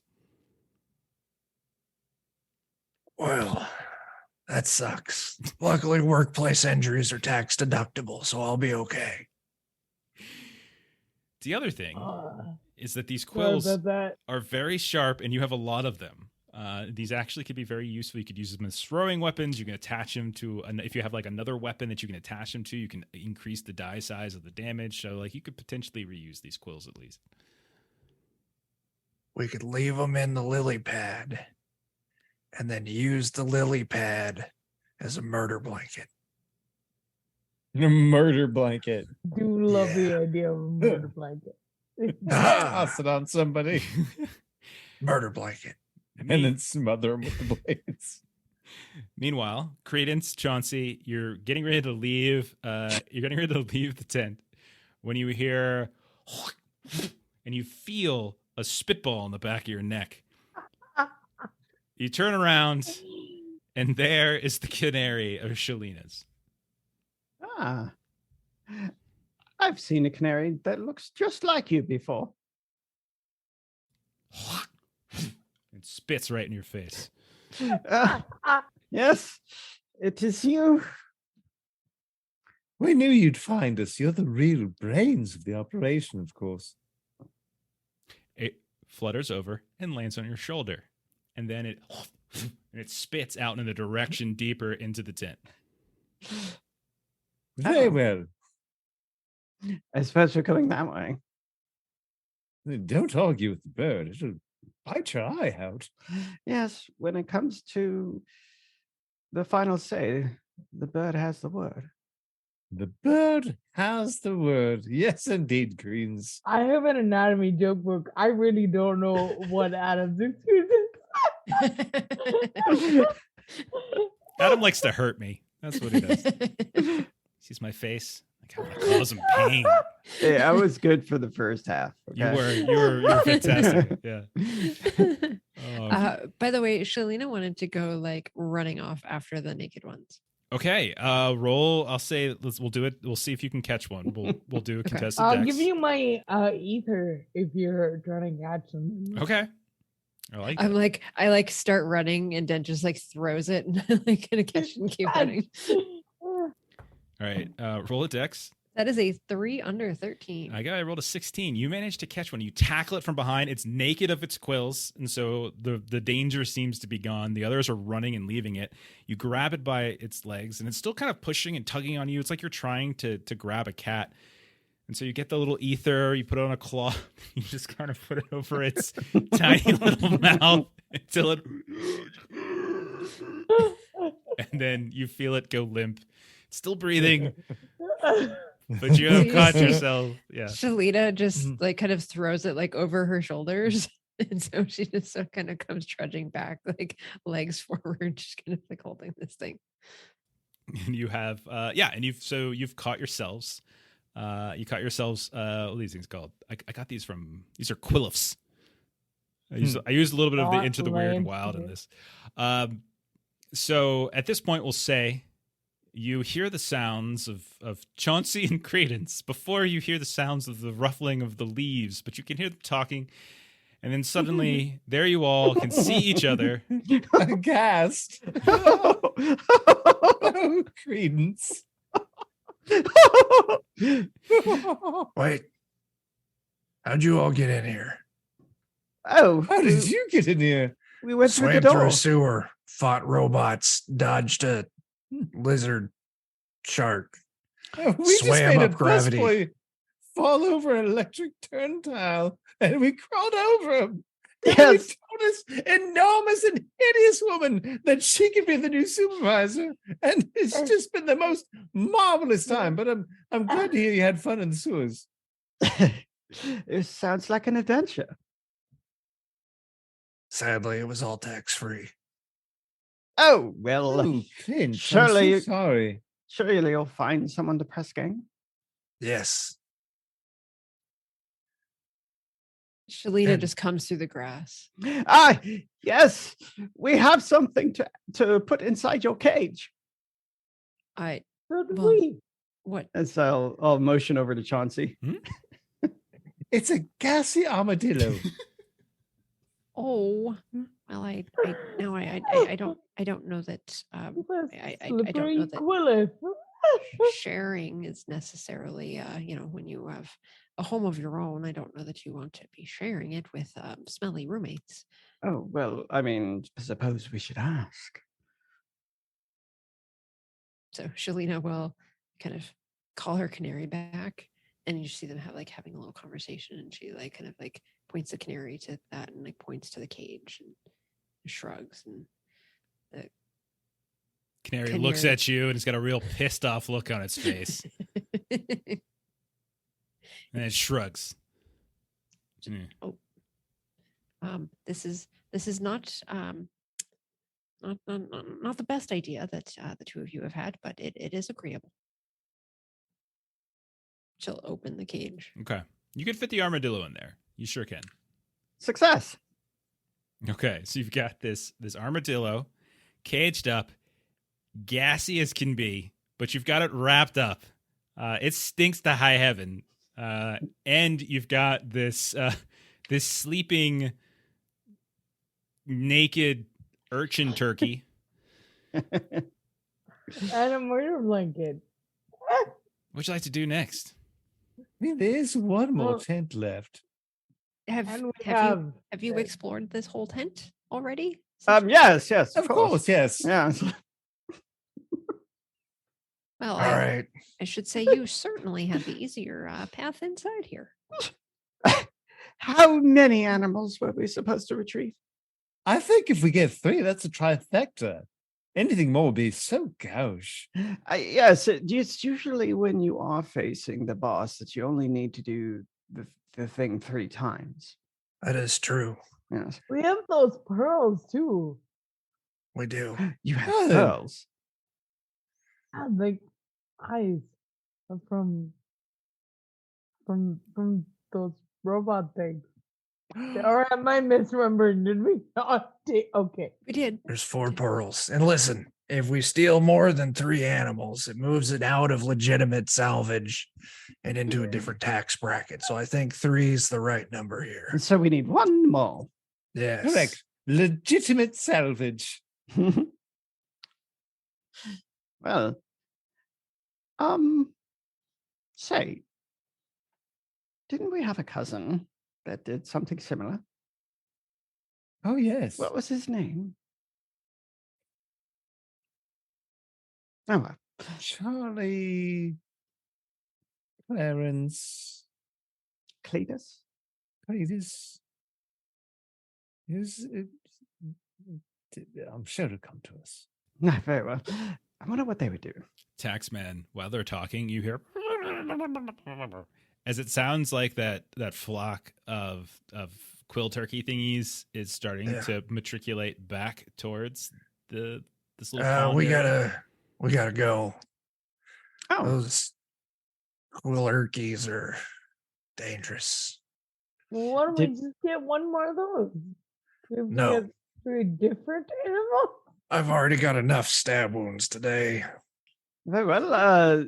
Suppose we should scout and Let's go to see- another tent.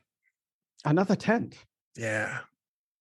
Oh yes, because we've already explored this whole thing. Fully Yeah. explode.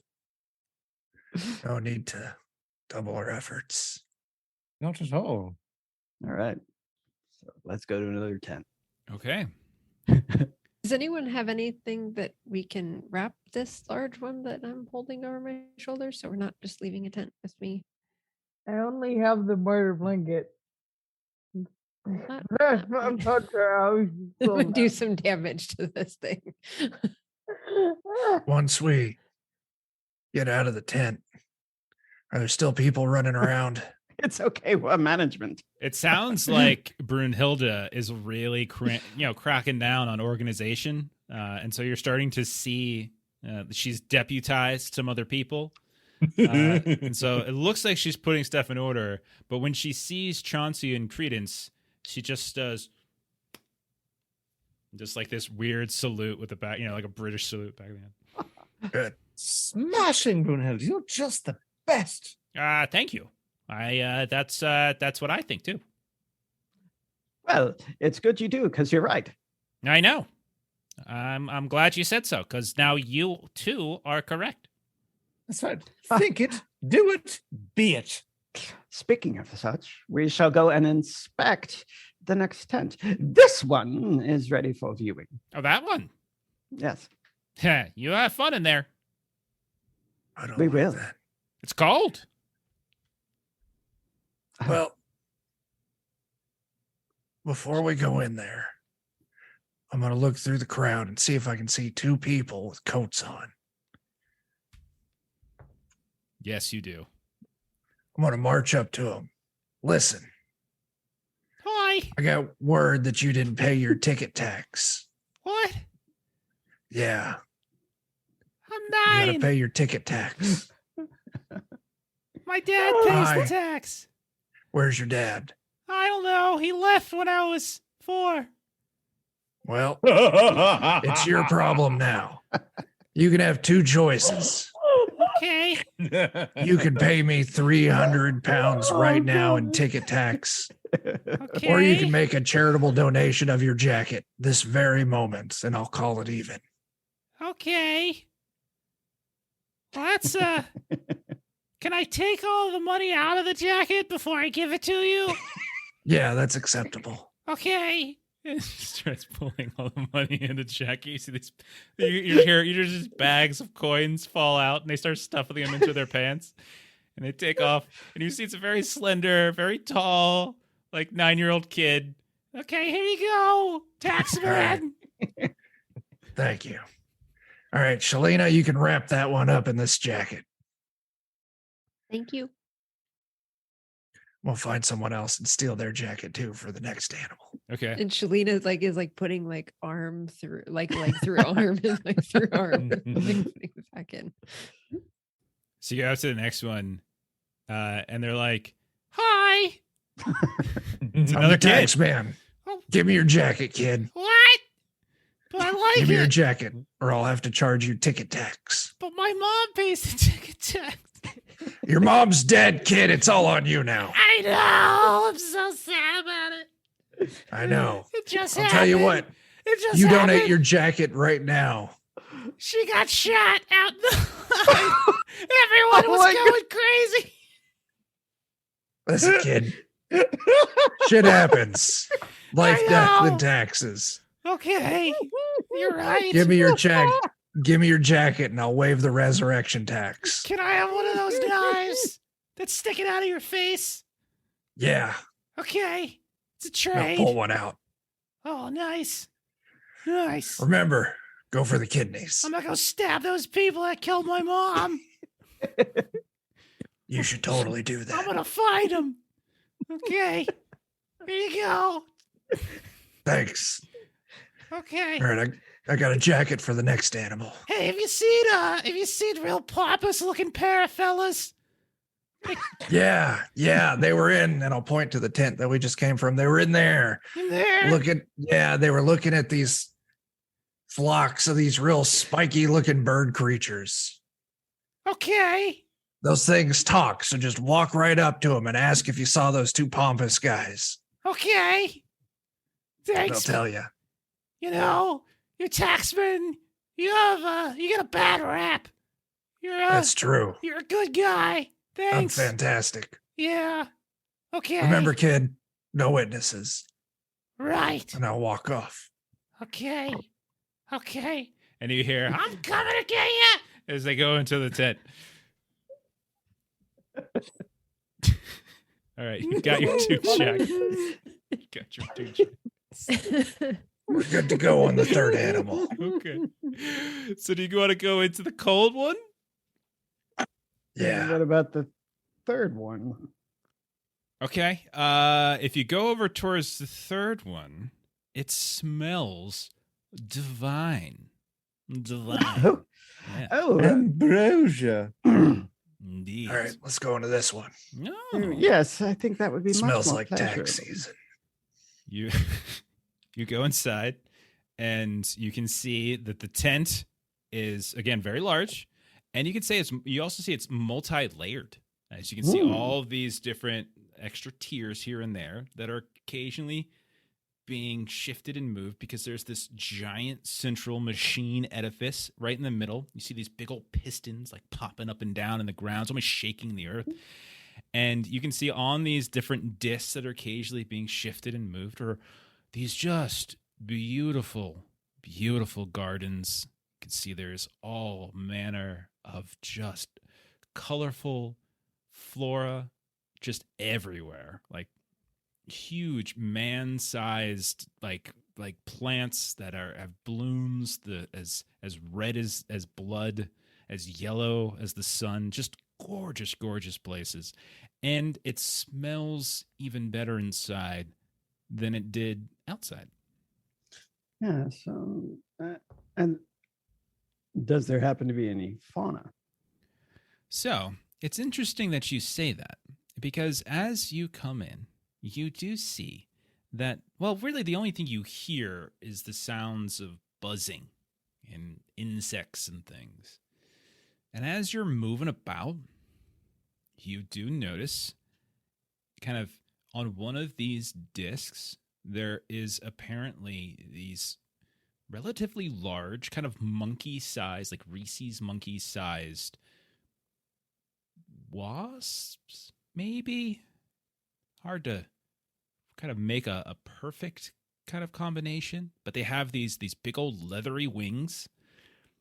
They've got this kind of colorful skin that you can see is some ranging from yellow to orange to red itself.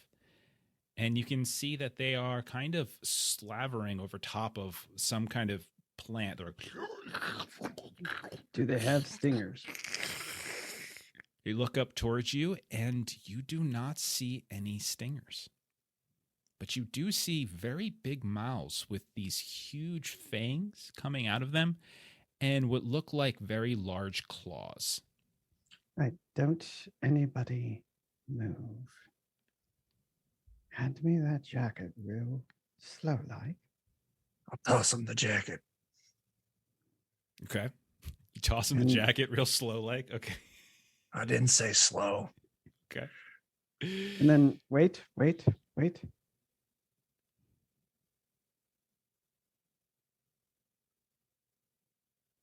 Adam's counting with his fingers.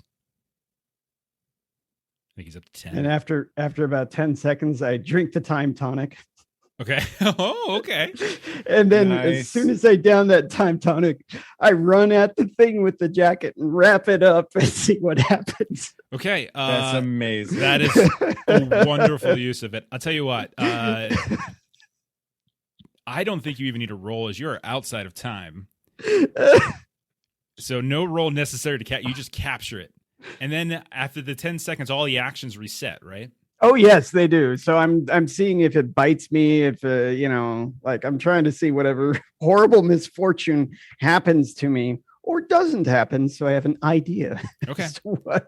So if that's the case, you will see that as it's like, it'll look up those giant fangs. As you get closer, it'll lift its head back. And it's almost like a reverse Pac-Man situation as the head goes back further than you think it would, and then fires these needles right out of its fangs, and you just right in your neck. And you feel like, oh, this like fatigue just suddenly spread over top of you as it starts to fester in your neck. You get a little drowsy, and then all of a sudden all the time kind of comes back.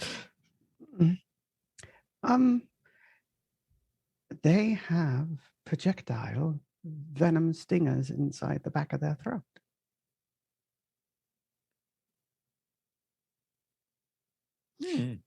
So I don't recommend running up on them and wrapping them up in in a jacket. That's a very bad idea.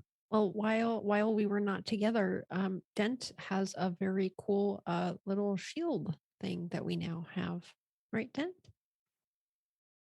Hold up the murder blanket with my hook. This. Yes, we do only need one. I suppose. We murder blanket all of them. Keep the survivor. I could just take a shot at one, but then I like murder blanket. I suppose I could kind of hide amongst all this flora. It could be a 2-person job where one person uses the murder blanket, as we seem to be calling it, as a shield, and then someone else comes up from behind and wraps it up. If there's Yes. but there's two of them, no? Right. So we murder blanket one, hopefully using that as a distraction. Then I'll throw blinding powder in the area so they can't see anything to shoot those little quills, and then we wrap it up. So you only see one, but you hear many. Okay. All right. I thought I at the beginning I thought I heard two, but no. Okay, I was wrong. okay. Right. Sounds like a wonderful plan. Okay. I am I already Can't injured, so possibly I would fail. volunteer to be behind the shield. I will make sure that nothing sneaks up. Okay. As That I- it's your murder blanket. I'm You going want to to toss it over there? Sure. I'm pretty good at throwing things. You only need one hand to throw, right? Right. Yeah. We are using the murder blanket like a frisbee. Okay. Oh yeah, I'm real good at frisbee. Yeah. Okay. So you're going to try to frisbee throw the murder blanket on top of this monkey-sized wasp. With my Yeah. dominant hand though, so it should be fine. Okay. I mean, you're going to do it. I'm just going to see. I'm going to roll and see if it is able to dodge you. But you do it. You throw it out like a frisbee. God, I'm rolling terrible tonight. That's a 19 on the die. And so after it fire, it just kind of goes back. It's kind of looking at you. You screw it off to the side, Dent, and then you just fling it like you're flinging a hat onto a hat rack, and it just goes to the air and it lands. Are you doing knives down? Oh yeah. Okay. Okay. And you just hear as it lands on top of them. Oh god. That's fine. That's fine, right? You do know taxidermists in town, so even if you can't sell them living, you can always try to sell them for taxidermy. Yeah. All right. We'll pull the murder blanket off. Okay. You pull the murder blanket. I'm just going to see if it actually lived. They do actually have a decent amount of HP. Okay. It is bleeding, but not dead. Nice. You can see it's like. I'm going to blind it. Okay. You're going to blind it? It's So now it's got Pocket sand. It's got several of these quills in it. It's blinded, and it's making a whole lot of noise. And you hear that there is like the sounds of other bugs starting to rile up in response to the crying of this monkey wasp.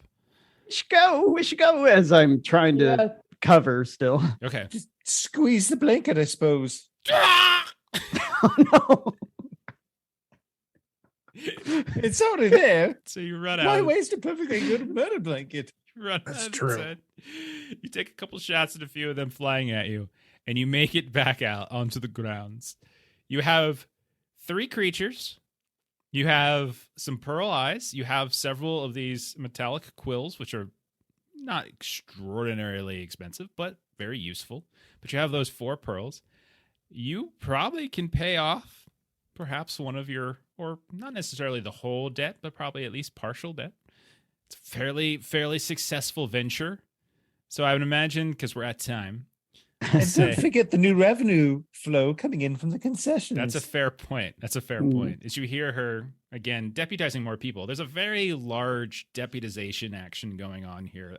You're wondering if there's ever going to be labor or if it's just going to be middle management. It might just be middle management at a certain point. I say, though, I do wonder what happened to the original management. They probably just couldn't cut it in this cutthroat world of business that we thrive in. Of course. And so, Yeah. You know who else can't cut it? Surgeons. Way to send us off for the night. No. Oh. with that, we will end as we see the heroes wandering off the grounds. You see them heading back to the street. And in the shadows, creeping along behind, we see a scrawny little kid with a knife. I'm gonna get that freaking pompous son of a bitch. And we'll stop there. No more Electric Bastionland. That's it for tonight. Okay. That was fun. Y'all are silly. That was so fun. God, that was ridiculous. Oh, goodness. Okay. All right. Hope that was fun. It was just nonsense. It was. Just nonsense. It was left very, and right. very fun. Okay. So let's do some let's do a closing round table, and then we will get on out of here. So Jeremy, we'll start with you. Tell us about this Patreon. Yeah, and read some on Patreon. If you got comics, maps, tokens, RPG assets, it's cool. Check it out. Fantastic. The link is in the chat, and if you're watching this later on YouTube, the link is in the YouTube description. My Trey, where can we find you? I might just play games on YouTube and Much Games on Twitter. And thank you so much for having me. This is great. It was a pleasure to have you, even despite the puns. Yeah, I think you mean because of the fun. Oh, fantastic. Chuck, what are the Defenders doing this week? Defenders of Cobalt, twitch.tv/Defenders of Cobalt, tax-free entertainment. Wednesday, we're doing a one-shot of Dragonbane. It's an adventure that's got a lot of bite to it. It's going to be a lot of fun. Friday, we're going to be doing a one-shot of Mouse Ritter, which is the kind of the same rule set, right? Yeah. Yep. Build off the same system. Yeah. Yeah, it's going to be a bunch of mice in a shopping mall. It's going to be great. Fantastic. And then what? Saturday night, Adam, we got something going on this. We got some Mutant Crawl Classics at whatever time we're going to do that. On Grim and Perilous. Hopefully 9:00 p.m. Okay. That's it for Defenders. Well, tradition to Adam. Then Adam, what else you got going on with Grim and Perilous? What else do we have? We have a Seasons Bleedings sale going on our Drive-Thru RPG page. I went ahead and posted a link there. So every single one of our products on Drive-Thru RPG is a part of that bundle for 25% off because the 25th day is Christmas. So, yeah. So check that out. If you already own some of our stuff, it'll calculate it in there and you'll save even more because it won't make you buy it twice. It's pretty awesome stuff. Very cool. Very cool, man.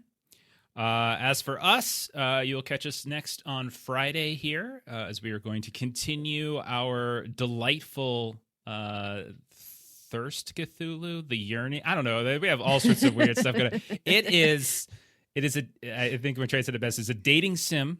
Not Victorian, early Victorian. It's Jane Austen meets Cthulhu. So we're playing some more Regency Cthulhu.